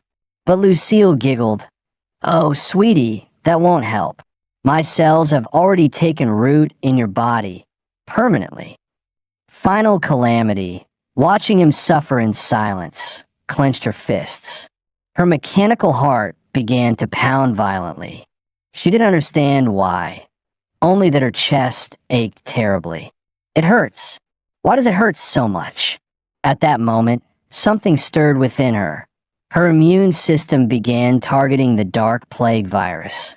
In just 2.5 seconds, her body had purged every trace of infection. Lucille finally sensed something was wrong. Her eyes shot toward Final Calamity.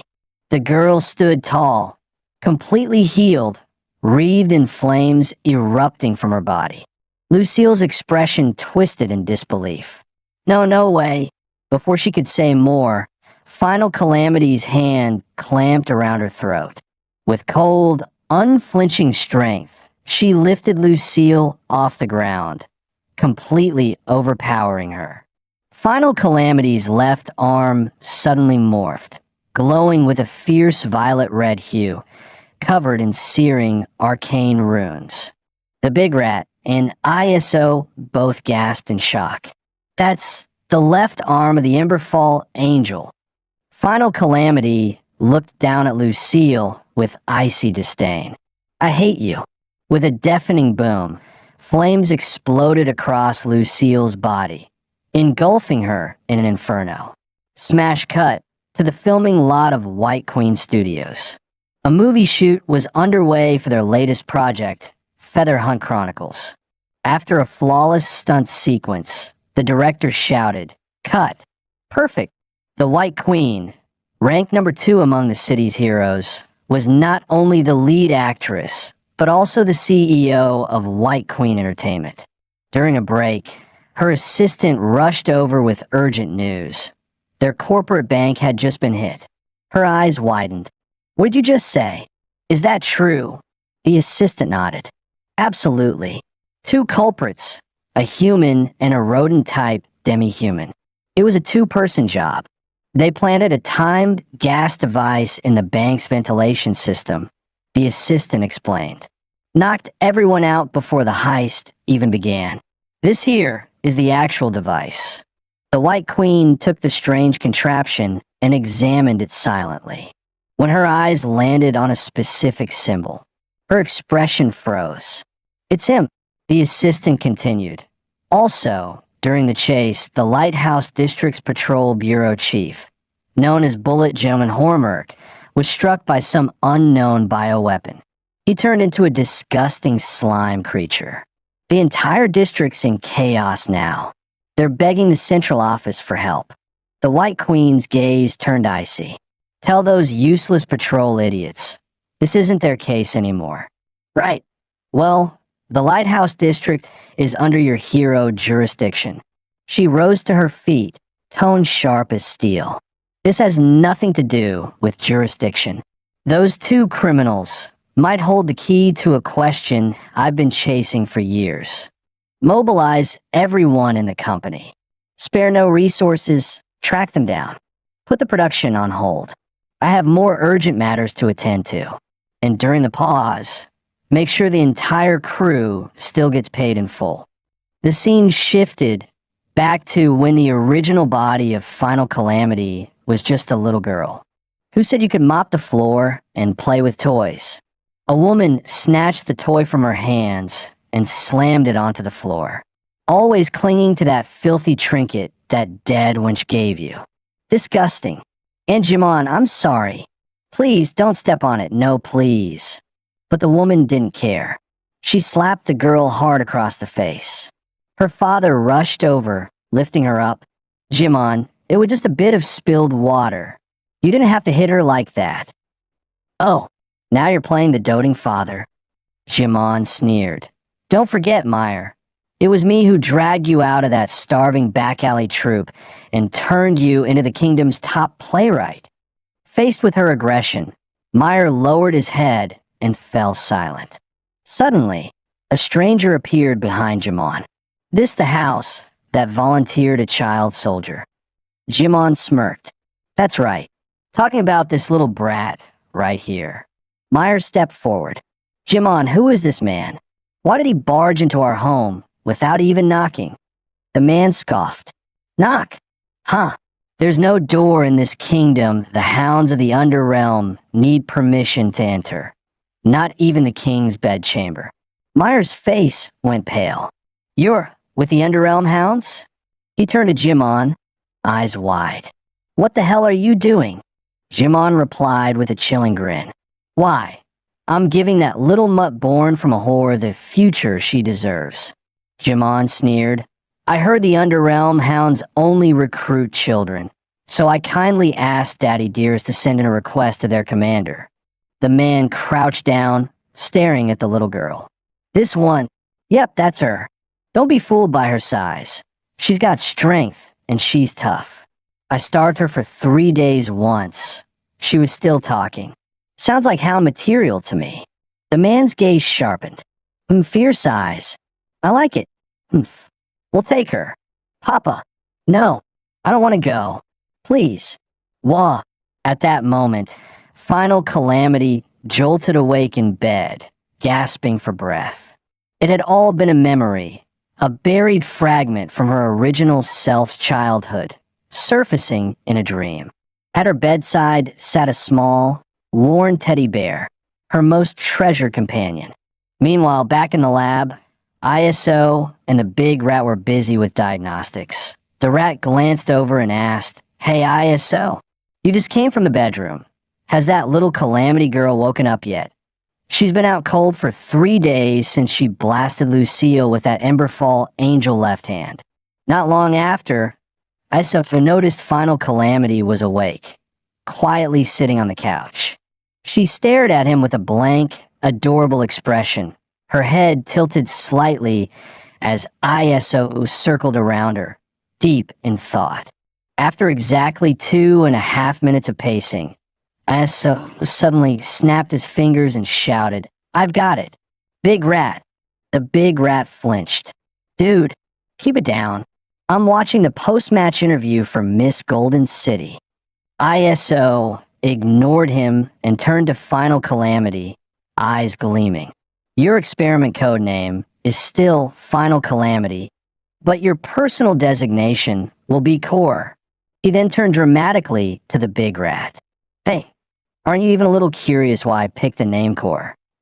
The rat replied flatly, Wow, why Core? So curious. Please tell me. Nope, ISO said smugly. Not telling. The rat grumbled. So she's officially the second extreme risk specimen now, after the record seer? ISO nodded. Exactly. Final Calamity Core.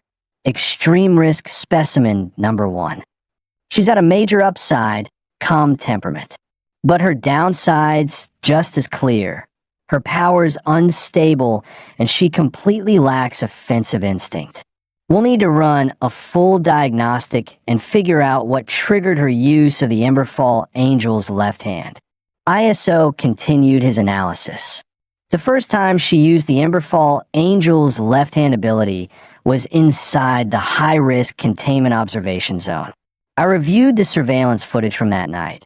Looks like she simply didn't want to sleep alone in there. The big rat cut in. Translation: she wanted to sleep next to you. ISO rolled his eyes. Shut it. Her second time using the power was 3 days ago, during the fight with Lucille. I think she saw me bowing my head and spraying disinfectant like crazy, and assumed Lucille had hurt me, triggering a surge of protective aggression.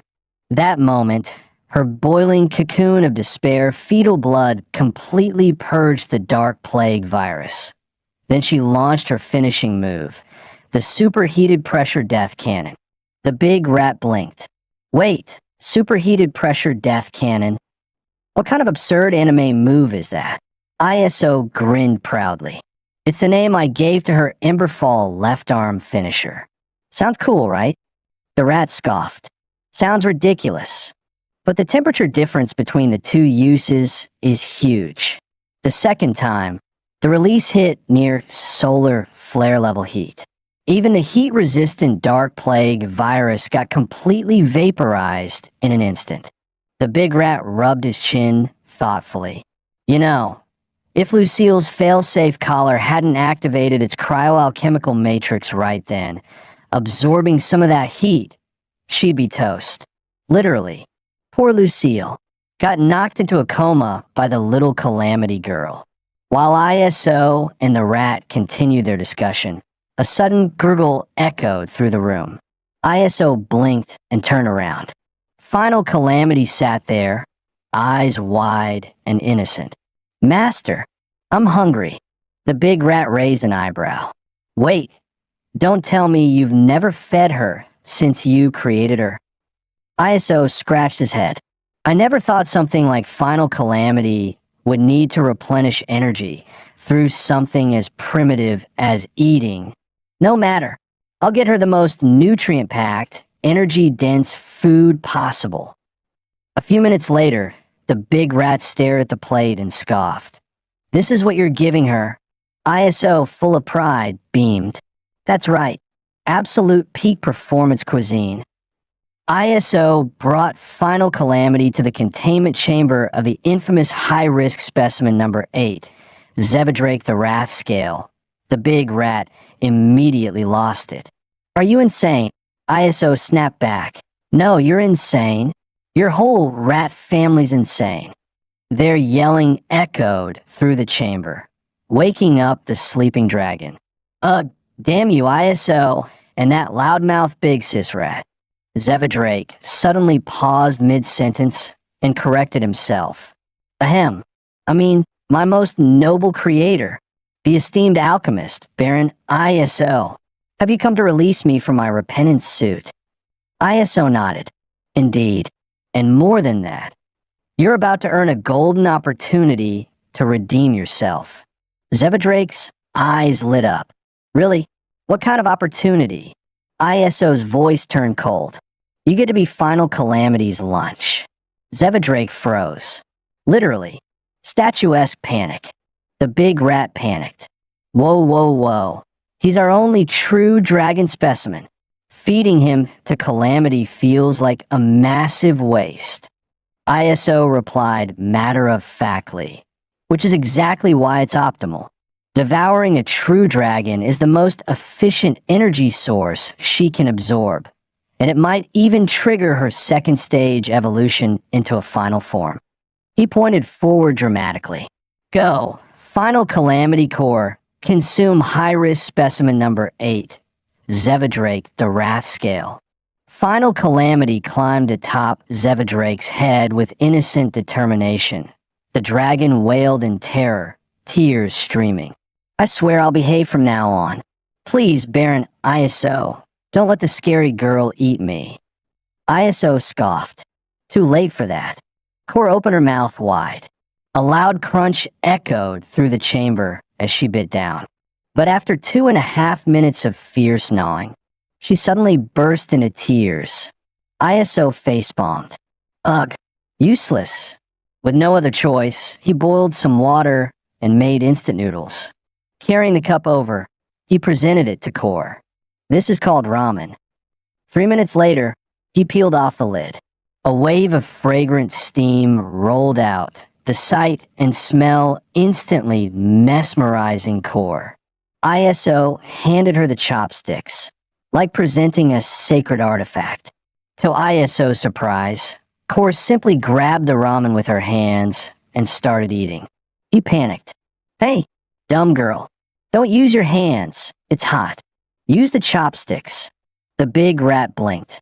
Wait, does she not know how to use chopsticks? Or is she just that desperate? Despite the chaos, Core devoured the noodles with shocking speed. Her face lit up with joy, and tears began to stream down her cheeks. So good. ISO raised an eyebrow. Seriously? Crying over instant noodles? That's embarrassing. The big rat sighed. She probably never had real food before, huh? Reminds me of you back when you were just a half-wild sewer rat. First time you snuck into my room and found milk, you nearly burst your belly. Couldn't even crawl away. Almost blasted you with a gun. The rat turned bright red. Shut it. You were a whiny little gremlin begging for breast milk at 3 years old. You don't get to mock me. ISO barked back. Nonsense. I quit breast milk at 6 months. My mom forced it on me with a creepy laughing music box.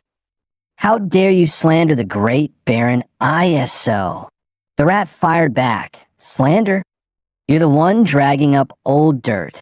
Stealing cheese is part of a rat's nature. It's not an insult, it's a lifestyle. While the two continued bickering, Core had already finished her entire bowl of ramen. ISO groaned. Seriously? You got it all over your face. Do you eat with your cheeks? But just as he wiped her mouth clean, her stomach let out another loud gurgle.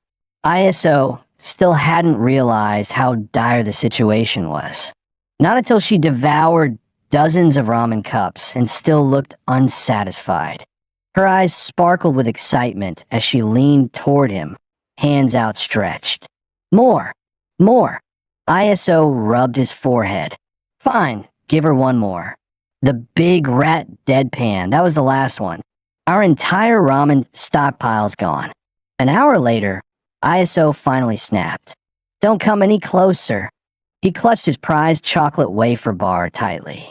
This is my last real choco wafer. Have mercy. You weren't even like this with ramen. What is it with you and chocolate? But Core simply stared at him, drooling slightly. So good, one more. ISO gritted his teeth. Damn it. If that's how it is, then I'll eat it first. I'm not giving it up without a fight. But to ISO's horror, just as he stuffed the chocolate wafer into his mouth, before he could even chew, Core tackled him to the ground. Then, without hesitation, she kissed him and promptly stole every crumb of food straight from his mouth. ISO flailed in disbelief. She's completely insane. She's even robbing food from inside my mouth. It wasn't until he was nearly out of breath that Core finally pulled back, licking the corner of her lips in satisfaction. The big rat's ears twitched. Wait a sec. Did ISO's defense just collapse completely? Damn it. She shouldn't be able to find this place. Even if she does, I'll die before I let her into my secret stash. Took me half my damn life to build that bunker. Unfortunately, the rat had severely underestimated Core's hunger-driven instincts. In just 2.5 seconds, she locked on to the stash's exact location. And then, she activated her Emberfall Angel left arm, melting through the thick steel vault door like butter. The big rat stood frozen in horror. What the hell is going on? Moments later, a massive hole had been burned through the wall of his precious secret stash vault. Oh no, she's coming for the bunker. Stealing ISO's snacks was one thing, but these cheeses are priceless collector's items. I'm warning you, don't even think about it. But before he could finish, Core appeared right in front of him. With a single glance, her heat aura melted his weapon into a puddle. Even his paw was scorched. He yelped in pain. She's awakening again, for food. We're doomed. Doomed! In the next second, Core snatched the cheeses straight from his hands and began munching happily like a child in a candy store. In just 2.5 minutes, she had devoured every last crumb of his legendary cheese collection. The big rat collapsed to his knees, sobbing uncontrollably. Not a single piece left. This isn't final calamity. She's the final gluttony. Meanwhile, deep inside the maximum security containment cell. Hey, you okay? I heard was gonna feed you to that crazy girl. Huh, eat me? Clearly, they underestimated the durability of a true dragon's physique. Listen up. My horns are the hardest, most glorious, most majestic things on my body.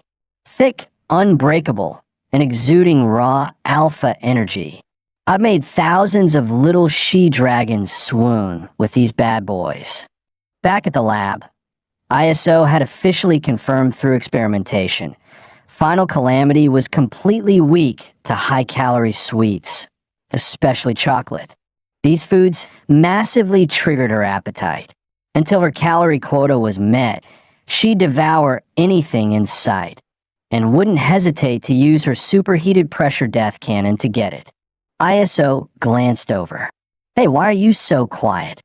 The big rat stood there, trembling with rage. 400 pieces.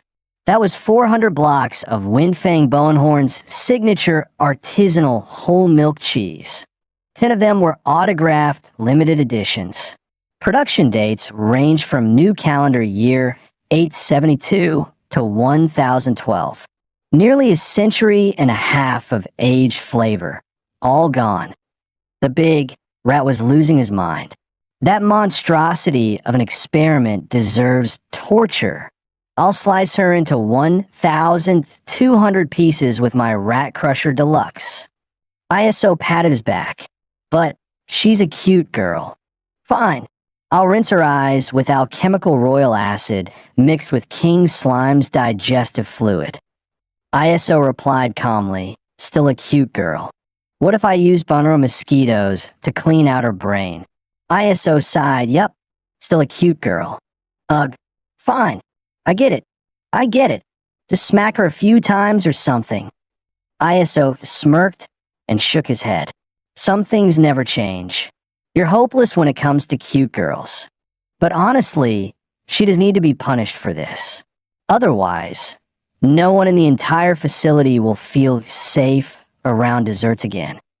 Since Core's mental maturity was barely that of a toddler, ISO figured the most direct and effective disciplinary method would do: a classic spanking. After all, he himself had gotten plenty of those from his mom growing up. As ISO began the disciplinary spanks, Core's eyes welled up with tears as she whimpered softly. Then the whimpering turned into full-on wailing sobs. Yep, she definitely felt that. Odds are, she wouldn't be repeating this behavior anytime soon. The big rat cut in coldly. "Well, punishment aside, we've got a bigger issue. We're completely out of food, except for lab feed. We need to go out for emergency shopping. Now."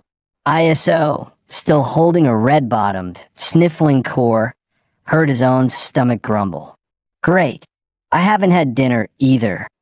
The more he thought about it, the angrier he got. He gave Core another light smack. "This is your fault, glutton." The rat rubbed his chin. "So what do we do with her while we're out shopping? Leave her in the base." "Are you insane?" ISO snapped. "She'll tear the entire place apart the moment we leave. Looks like we got no choice. We're bringing the Chaos Gremlin with us." ISO and the big rat both suited up, dressed to kill in sleek, formal suits. Mission ready. Operation Grocery Blitz, commence. Core, meanwhile, looked completely lost. She had no idea what was going on or why they were so overdressed. The rat grumbled, Hey, what kind of villain pose is that? Where's the drama?" ISO added firmly, "Even if we're just shopping, we're doing it with style." "All right, activating alchemical teleportation matrix. Destination, Lighthouse District." ISO pressed a button, and the arcane device began to hum, glowing with an eerie blue light. Never having seen such a thing before, Core grew visibly anxious, eyes darting nervously. Then, she quietly reached out and held ISO's hand. ISO glanced down, exasperated. She really is a walking contradiction. One minute she's fearless. The next she's trembling like a scared puppy. 3, 2, 1, eyes closed. With a flash of light and a low hum, the group vanished into the teleportation field. In the blink of an eye, ISO and the crew materialized in the heart of the city. Stretching his arms wide, ISO put on his most dramatic tone. "Welcome to our criminal paradise. There are 32 teleportation nodes in Golden City, but I'll always have a soft spot for the Lighthouse District. From here, you get the perfect panoramic view of the entire city. Breathtaking, isn't it?" Core's eyes sparkled as she gazed at the stunning skyline, completely enthralled by the dazzling urban sprawl. The big rat asked, "So, we heading straight to the supermart?" "Absolutely not," ISO replied firmly. "That outfit screams classified lab specimen. We need to get her into something more civilian. We're going to Gamera Goldstream Avenue, the fashion district. There'll be something perfect for Core there." The rat groaned. "Seriously? That's like the luxury capital of the city. No need to blow money on fancy threads. And didn't we burn through most of our heist cash already?" ISO smirked. "Exactly. While we shop, we'll also be scouting our next glamorous crime scene. You can't infiltrate high society in rags, you know." ISO extended his hand to Core with a smirk. "Take my hand. We're heading out." Without hesitation, Core placed her hand in his. What followed was a cinematic moment. ISO lifted her into his arms and leapt from the high ledge, descending in style.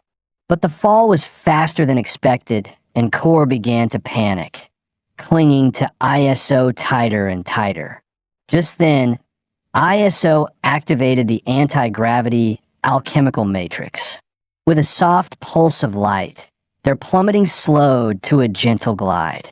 Core, eyes shut tightly, held on like her life depended on it.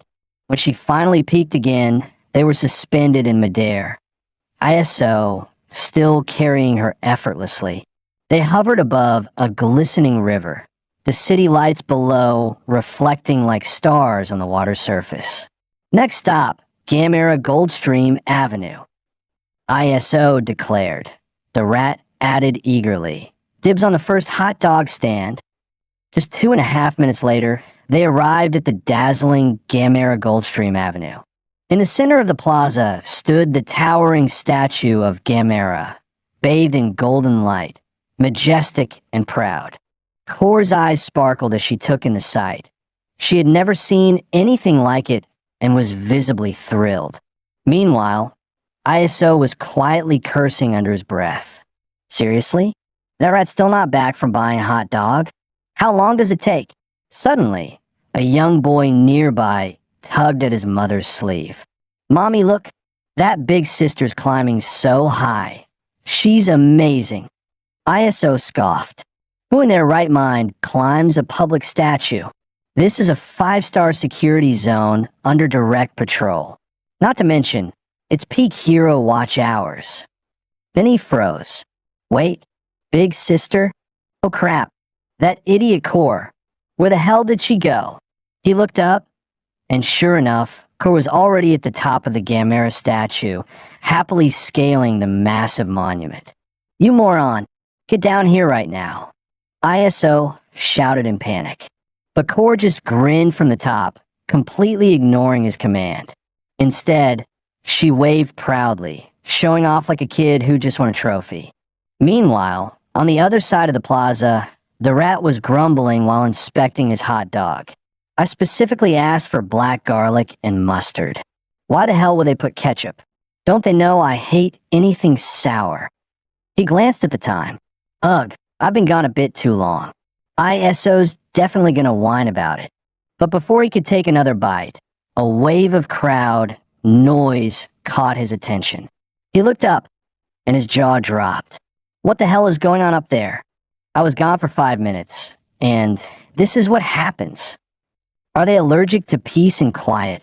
Down below, a squad of city patrol officers was already on the scene, megaphones in hand. "Attention, the Gamera statue is a protected landmark. Climbing is strictly prohibited. Ma'am, if you don't come down immediately, we'll be forced to intervene." Perched high on the statue, Core suddenly panicked. She had no idea how serious the situation was, or how to get down. The rat's expression grew grave. Damn it, climbing a protected statue is a felony here. Even if she didn't break anything, she could still get slapped with a year in jail. This is bad, really bad. I need to act fast. The fat rat quickly put on its sunglasses to conceal its identity. Time to vanish like a good villain. Betraying teammates is standard protocol, it muttered while blending into the crowd. Just then, someone in the crowd hurled a black canister. With a loud bang, the canister exploded, releasing a thick smoke screen. Enveloped by smoke, Izo roared in frustration. I swear, never, ever, ever bringing that girl out again. Using the chaos, the fat rat zipped through the fog and expertly slashed every patrol officer's belt with lightning speed. Take the disaster girl and run, it shouted heroically. Let me, the noble and self-sacrificing villain, hold the line. As expected, the moment the officers stood up, they tripped over their own falling pants and toppled over like dominoes. Soon, Izo and his crew arrived at the prestigious luxury boutique, Golden Heritage. Gasping for breath, Izo muttered, I swear, one day that disaster girl is going to be the end of me. At that moment, a blonde store manager barked, Hey, keep your grubby hands off our display window. Another employee chimed in. This is a liquid silver crystal window. Just your sweat could stain it. Can you even afford the cleaning fee? Izo turned to the rat with a smirk. Hey, Cheese, he says it gets dirty easily. What do you think we should do? Without hesitation, the fat rat ran its enormous tongue all over the pristine glass.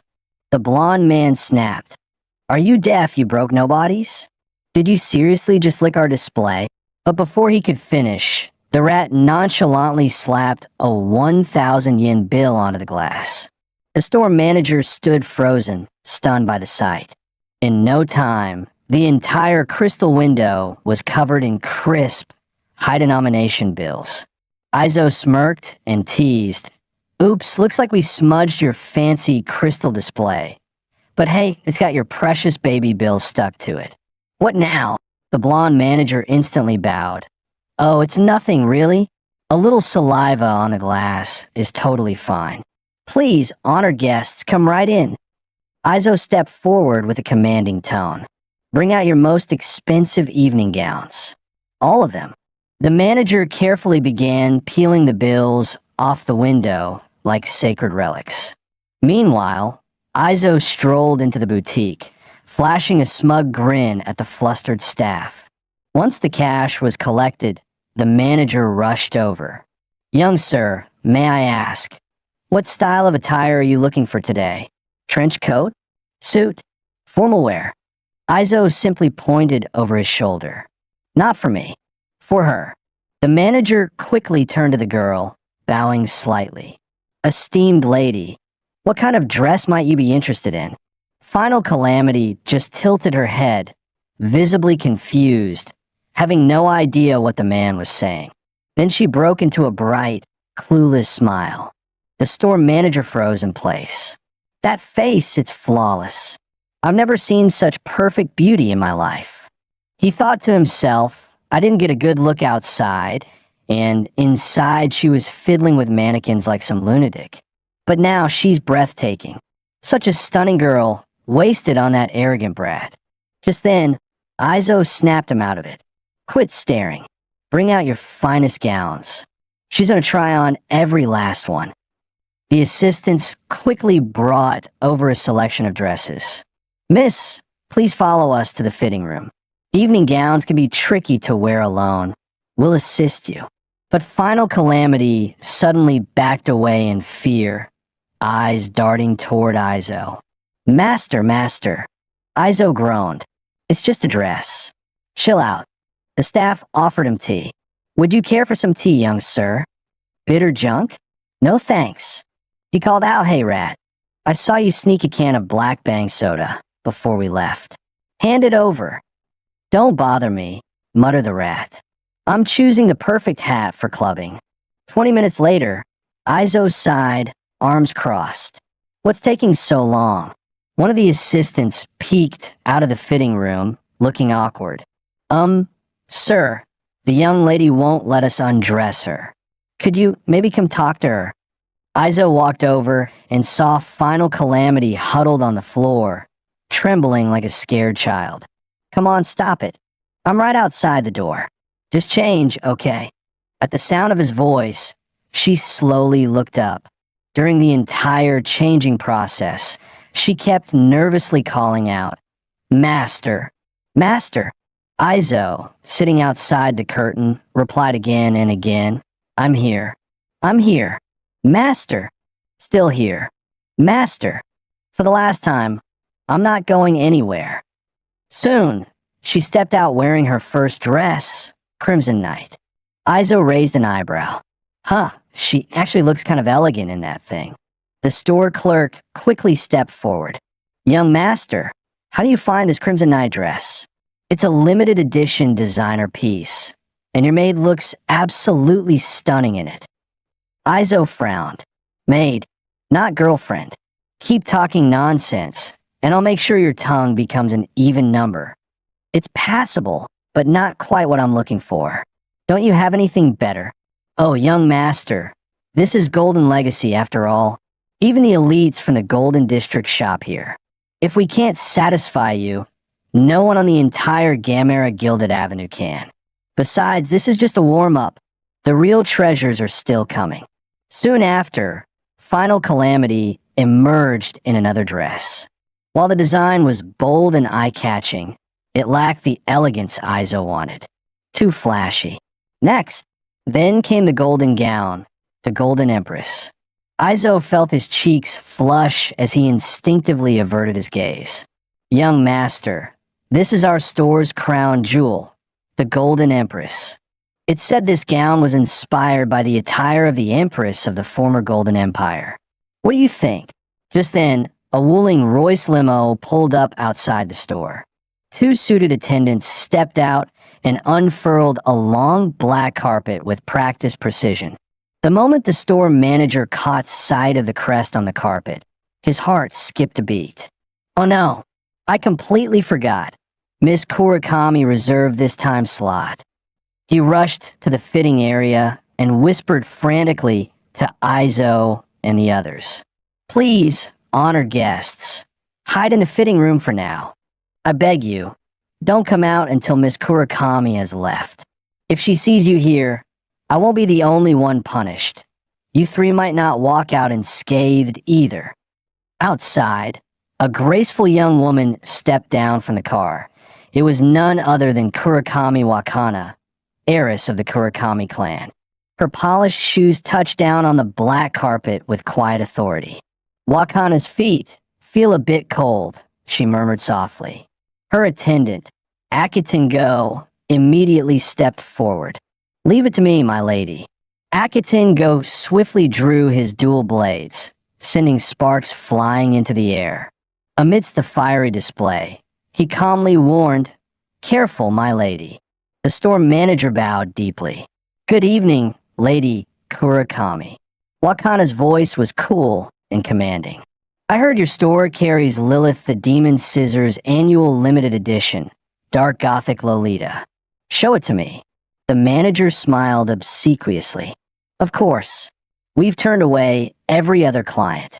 We've been saving this gown just for your personal fitting, my lady. Meanwhile, Aizo and his companions were huddled in the fitting room, silently observing the scene. Cheese Rat whispered, Kurakami Wakana.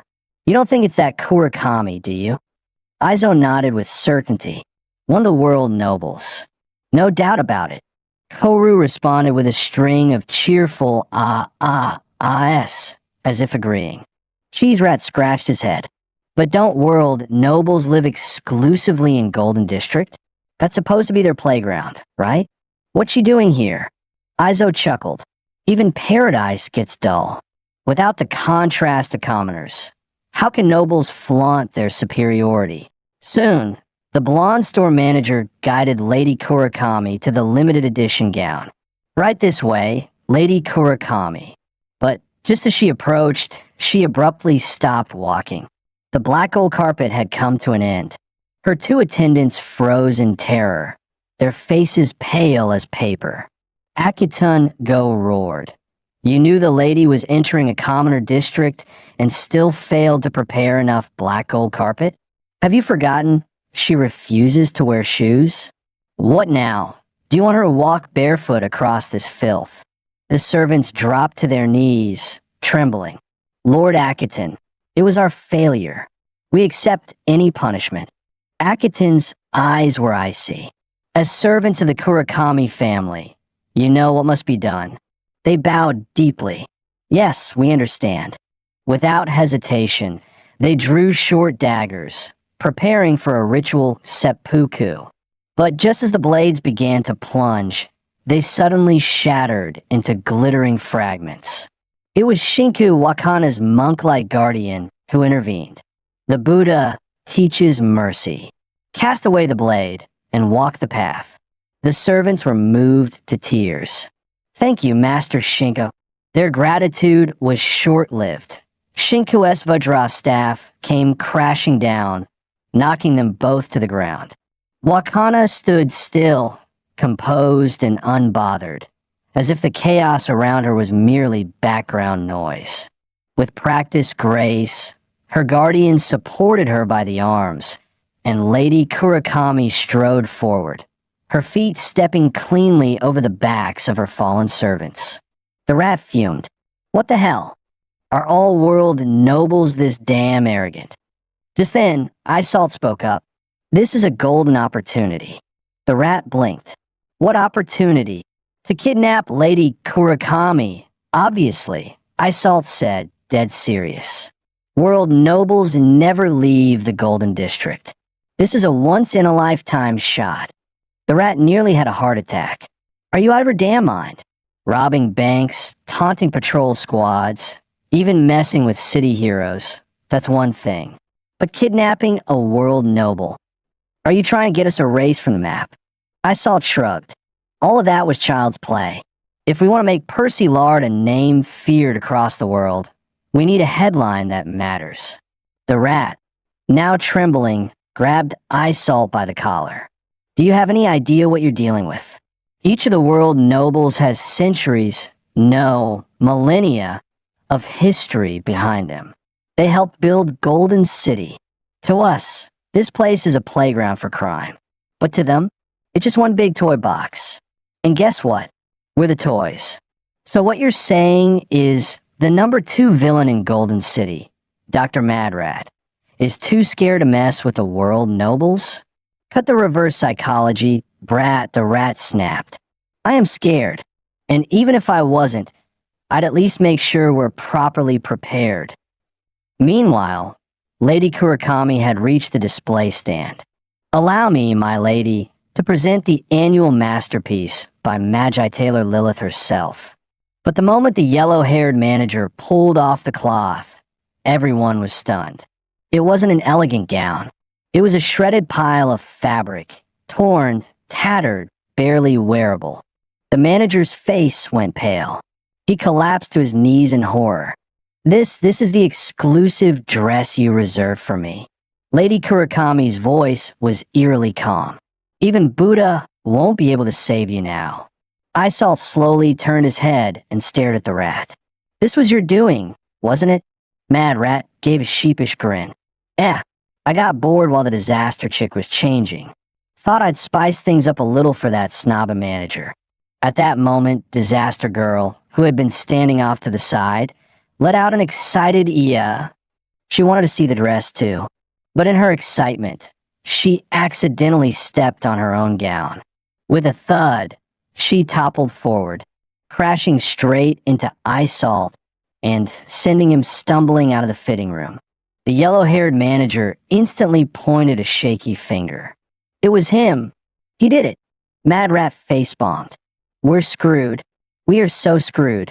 Red Tengu stepped forward, towering over them. Hey kid, was it you? The moment he was grabbed, Isalt already had a power nullifier grenade palmed and ready. He smirked, eyes defiant. Yeah, I did it. Mad Rat blinked in disbelief. Is this lunatic serious? Why'd he confess that easily? The yellow-haired manager wiped cold sweat from his brow. Sorry, kid. If you don't die today, it's me who's done for. Red Tengu gave a sinister smile. Mischievous brat, I hate the look in your eyes. Let me gouge them out. Just as he raised his blade, a calm voice cut through the tension. Red Tengu. Stop. It was Lady Wakana Kuragami. I like this modified dress. The entire room went dead silent. No one could believe what they just heard. Isalt blinked. Did this woman lose her mind? But, Lady Wakana, he destroyed your designer gown. At least let me slice off a finger. Her eyes turned icy. Do I need to repeat myself? And no, ma'am. Red Tengu stammered, stepping back. Before leaving, he shot Isalt a glare. Better behave, punk. Meanwhile, Isalt remained calm on the surface, but inside he was counting options.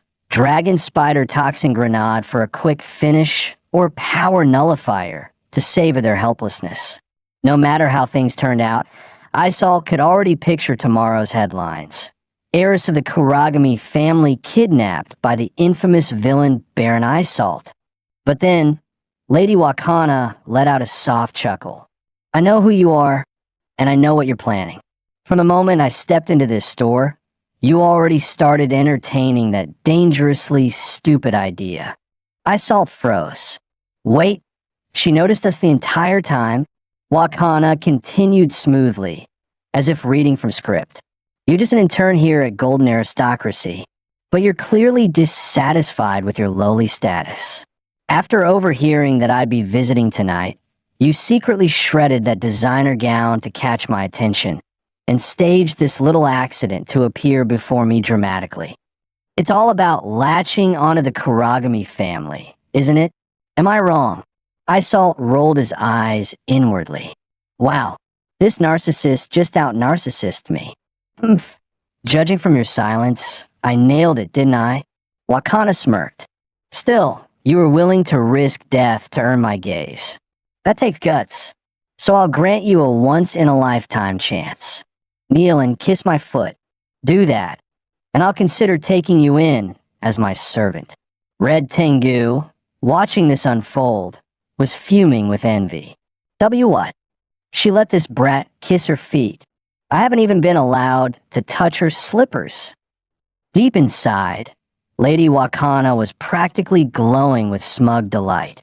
This is the first time I've ever allowed a man to kiss my foot. He's gonna drop to his knees crying. I just know it. But if he gets too into it, should I stomp his head? Or kick him across the room? Decisions. But Isalt just scowled. Who the hell wants to kiss your sweaty foot? Cheese Rat nearly fainted. Did he really just say that to Lady Kuragami? Isalt kept going. You're loaded, right? Ever heard of shoes? Walking around barefoot like that just spreads foot sweat everywhere. You could catch plantar fasciitis, you know. Cheese Rat was completely dumbfounded. He's not just provoking her. He's giving her a foot health lecture. Lady Wakana's hands started trembling with rage, her perfect smile twitching. But the next second, tears welled up in her eyes. My feet smell nice. I spray perfume on them every day, she cried, voice quivering with injustice. Enraged, Wakana raised her hand, ready to slap him across the face. Meanwhile, Isalt smirked, eyes gleaming with strategy. Perfect. The second her hand swings down, I'll grab her arm, throw the powerless grenade, and boom, kidnap complete. But just as the slap was about to land, a flash of gold shot out from the dressing room.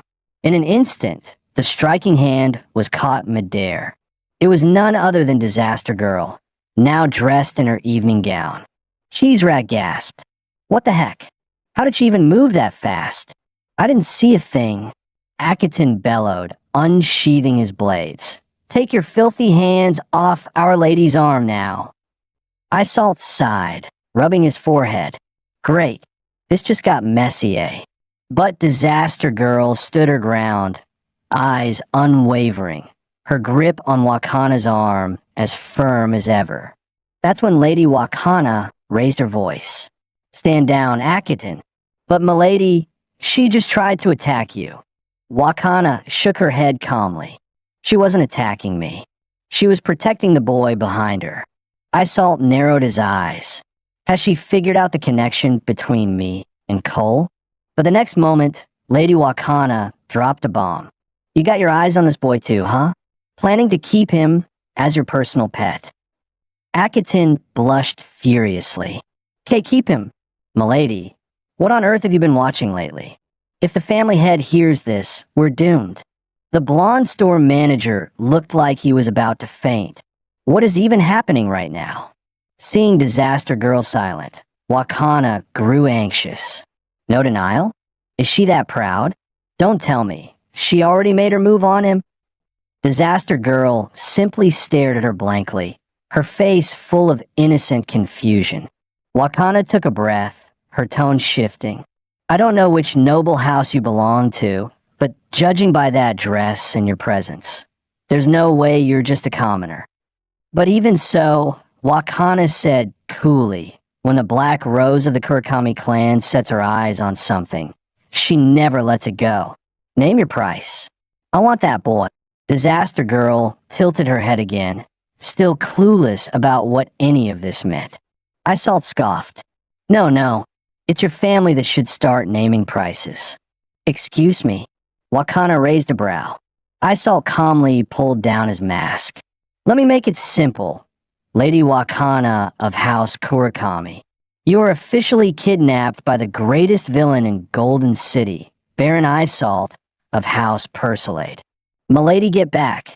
Akiton roared, but Isalt had already tossed a suppression grenade. A burst of purple smoke engulfed the area.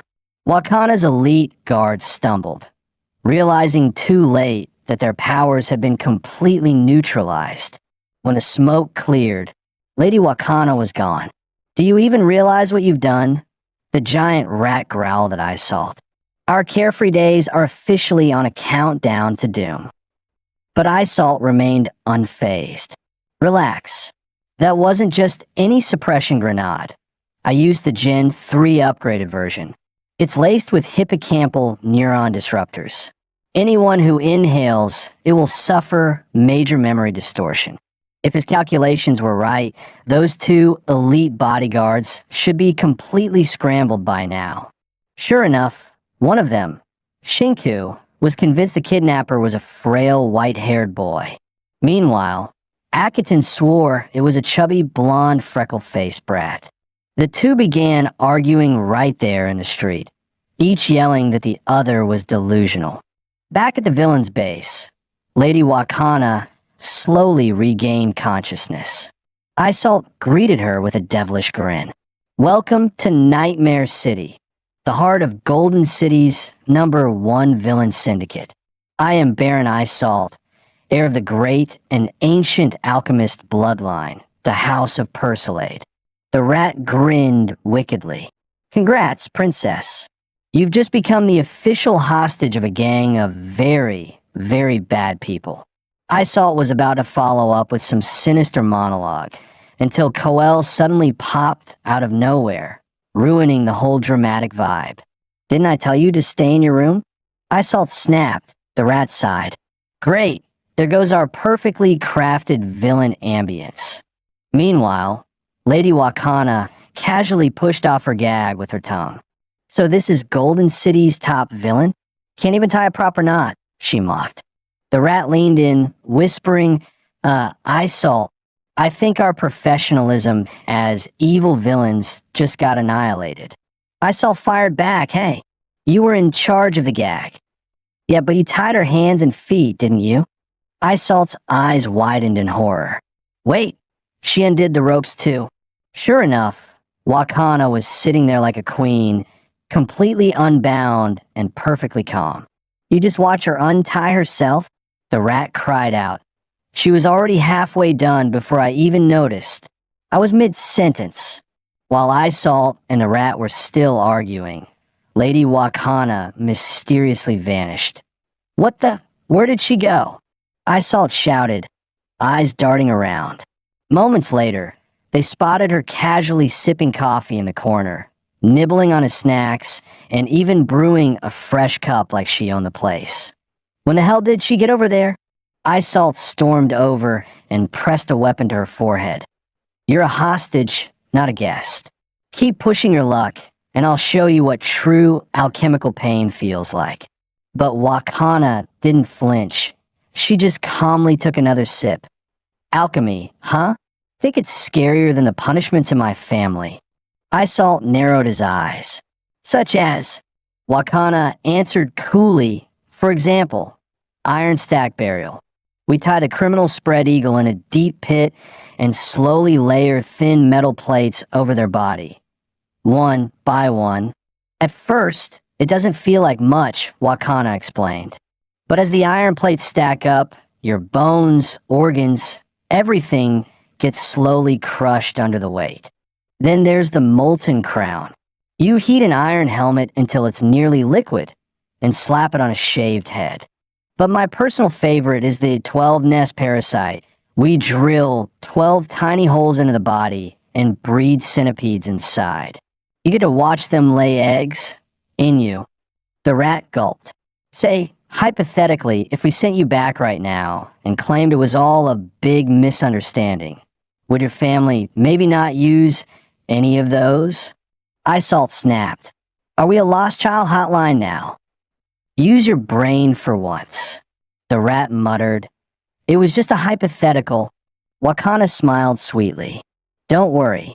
I won't use those punishments on you. Because those are the mild ones. Reserved for accidental hand brushes. What you did calls for something much, much worse. Something that'll make you curse the day you were born. The rat was frozen in place, practically turning to stone. But Wakana just smiled. Relax. I won't let my family unleash their private torture on you. In fact, I'm not even mad about the kidnapping. I'll even fund you. All I ask is one thing. What thing? The rat blurted out. Let me join you. I want to be part of your crew. Iseult and the rat both stared in disbelief. You? Join us? Are you serious? Wakana beamed. Dead serious. I'm bored out of my mind. But if I'm with you guys, I get to cause chaos, commit crimes, and have fun for once. And if you two manage to invent something that took down both Akiton and Shinku, that means you're the real deal. I'll be your secret sponsor. Just say the word. When Wakana flashed the card in her hand, the rat's jaw dropped to the floor. It was a black tier card from G-Bank, the highest level credit card in the entire city of Godden. How could a teen girl even own something like that? But Iseult didn't bat an eye. There's no such thing as free money. What's the catch? Wakana smiled slyly. Smart boy. The condition is simple. You do what I say. Iseult swatted her hand away. In your dreams. But before he could finish, the rat shoved him aside and stepped up. No problem. Not only will Iseult follow your lead, I will too. Miss Wakana, how much are you planning to invest in our criminal enterprise? Also, any chance you can wire it today? You know, today just feels lucky. Iseult was fuming. You rat bastard. Where's your family pride? Who said you get to speak for me? The rat shot back with zero shame. What's wrong with being sponsored? That way, we can focus 100% on pulling off the real legendary crimes. Iseult snapped. I'm the current head of House Persilat, and I say no. Our family bows to no one's orders or charity. Dose her with arachnid venom, tie her up again, and once she's out cold, send a ransom demand to the Kuragami clan within 24 hours. But Wakana calmly interjected, that won't work. You won't get a single coin for ransoming me. The Kuragami family creed states, the clan's dignity outweighs the life of any single member. Once someone is kidnapped, they're immediately considered disposable. They don't negotiate. They exterminate. And they make examples out of the captors. The rat blanched. That's seriously cold. I've changed my mind, Wakana suddenly said. I'll fund you. A hefty sum. No strings attached. All I ask is one thing. Kill the current head of the Kuragami family, Kuragami Inju. Isalt's eyes widened. Kuragami Inju? Isn't he your... Yes, Wakana cut him off coldly. He's my father. Now tell me, are Godin's so-called top villains brave enough to take on a real target? Aizo accepted the job from Wakana Kurakami, killing her own father. In return, she wired him a massive sum. So, he took Tookie and the rat to one of the finest restaurants in town. After all, a professional killer shouldn't work on an empty stomach. The rat suddenly piped up, I thought you turned down that brat's request. Aizo gave him a sideways glance. She's not asking me to kill my dad. What kind of assassin says no to money? The rat snorted. You don't even know who your dad is. What are you getting so principled about? Aizo sighed. Mom said once I rebuild the family and take over the Gordon name, she'll tell me. The rat shrugged. Whatever. One step at a time. But let's not waste this overpriced meal. Still, gotta give it to that brat. She wired 20 million gold pounds as a down payment.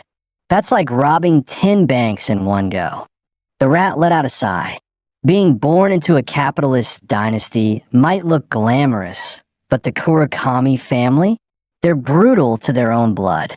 She was forced into martial and assassination training at 5. That's not parenting, that's weaponizing. Aizo nodded. Yeah, she keeps 26 blades and 13 poison needles hidden in her sleeves. We had to slow down the security footage just to catch her moves. Lucky for us, she doesn't see us as targets. The rat suddenly snickered. Didn't that brat say she wanted to keep you as her boy toy? Aizo shot back. If you're that eager to be spoiled, I'll mail you to the Kurakami estate tomorrow, with your toothbrush and pajamas. He added coldly, it's just business between us. Once I take out Kurakami Inso, I want nothing to do with that family again. Besides, thanks to her, my kidnapping op became a complete joke. The rat smirked. If you actually take out Kurakami Inso, and that little devil rises to power, our funding problems will be history. Besides, didn't you give her a little payback before sending her home? Turns out, after uncovering Wakana Kurakami's secret, Aizo tied her up and gave her a taste of his newest invention, itchweed tailgrass. One brush of that stuff, and the itch multiplies exponentially. Torture by tickle. Pure evil genius. Meanwhile, back at the Kurakami estate, Akitengu and Shinku were suspended in giant glass tanks, being punished for failing to protect their young mistress. Kurakami Inso calmly picked up a cup full of wriggling insects. Compared to centipedes, he said softly, these cold-blooded water larvae are far more skilled at burrowing into human flesh. And their egg count? 100 times more. For useless dogs who can't even guard their master, a little brain cleanse with these sounds just about right. Akitengu trembled uncontrollably, choking out a desperate plea. Please, give me one more chance. I swear I'll bring the young lady back safe and sound. Kurakami Inso sneered. You worthless worms can't even describe the kidnapper properly, and you dare talk to me about rescue? He tilted the cup, about to pour the swarm into the tank. At that very second, Wakana Kurakami stepped into the room. Father, I'm fine. Please stop. The moment he saw her, Yinsu's expression flipped. He dropped the cup in a panic. Rushing to her, he wrapped her in a tight embrace. Nana, my sweet Nana, you're safe. Thank God you're safe. 2.5 minutes later, Akitenga dropped to his knees before her. Thank you, Lady Wakana. You saved my life. Wakana didn't respond. Instead, she casually pulled a bag of potato chips from inside her jacket. She tore it open and handed it to Akitengu. These are delicious. Try one. Akitenga blinked in confusion. This commoner junk food? In the Kurakami estate. Wakana shot her a glare. I said eat it. Who told you to start a debate?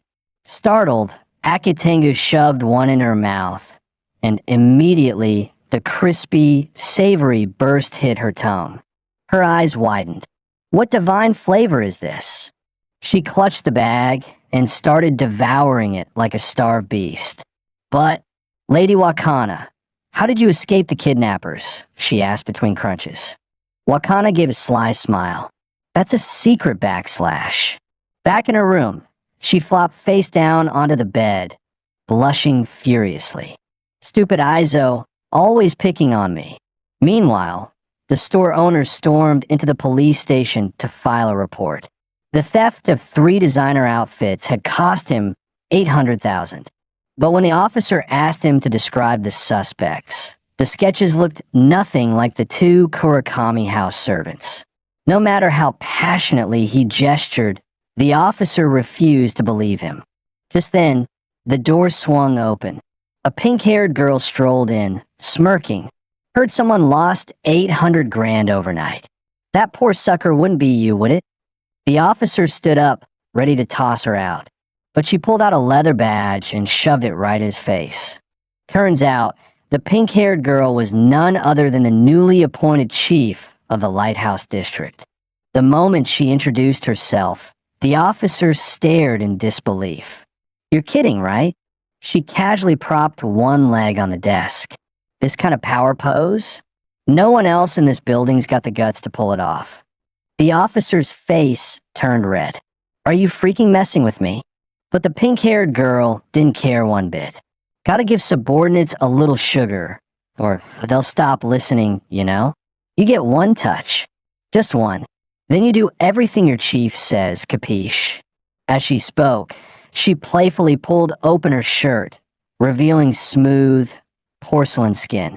The officer stormed out, slamming the door behind him, muttering, "Where the hell did this psycho sugar bomb come from?" At that moment, the Minotaur-headed squad captain walked by. "Mark, the new chief's in interrogation room 1. You gonna give her the VIP treatment?"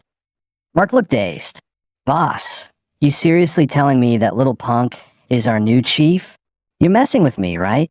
Before the captain could reply, a crowd of officers swarmed over. "Mark, the new chief is hot. Man, working at Lighthouse District just became a dream job."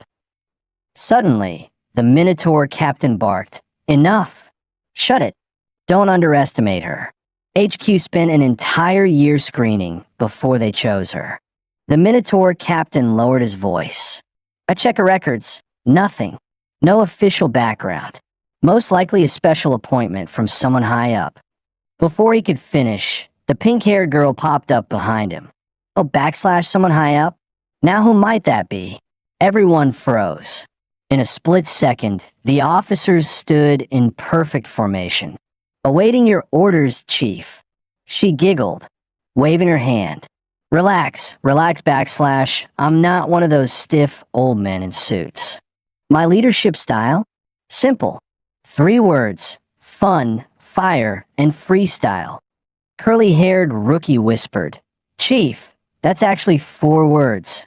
Instead of getting mad, she threw an arm around his shoulder.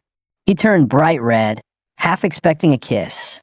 But instead, she slapped a cartoon frog sticker on his cheek. "Here, your reward sticker." After all that chaos, the pink-haired chief finally made her grand announcement. Effective immediately, the White Queen bank heist, the Kurakami kidnapping, and the Golden House gown theft will all be handled as a single case. And whoever brings me a solid lead gets to go on a date with yours truly, backslash. Instantly, the station exploded into chaos. Officers sprinted toward the archives like their lives depended on it. Curly-haired officer blinked. "Boss, didn't you say you hated petite women? Why are you sprinting like a teenager on caffeine?" The Minotaur captain growled, "I just want justice." Once the herd cleared out, the pink-haired chief pulled out a photo and smirked. "This time, you're not slipping away, my rebellious little boy." The photo showed Izo carrying Coel across Gamera Square. Turns out she'd been there that day too, and caught it all on camera. Meanwhile, inside the prestigious Grand Theater of the Golden District, two ushers were chatting while prepping the stage. Did you hear?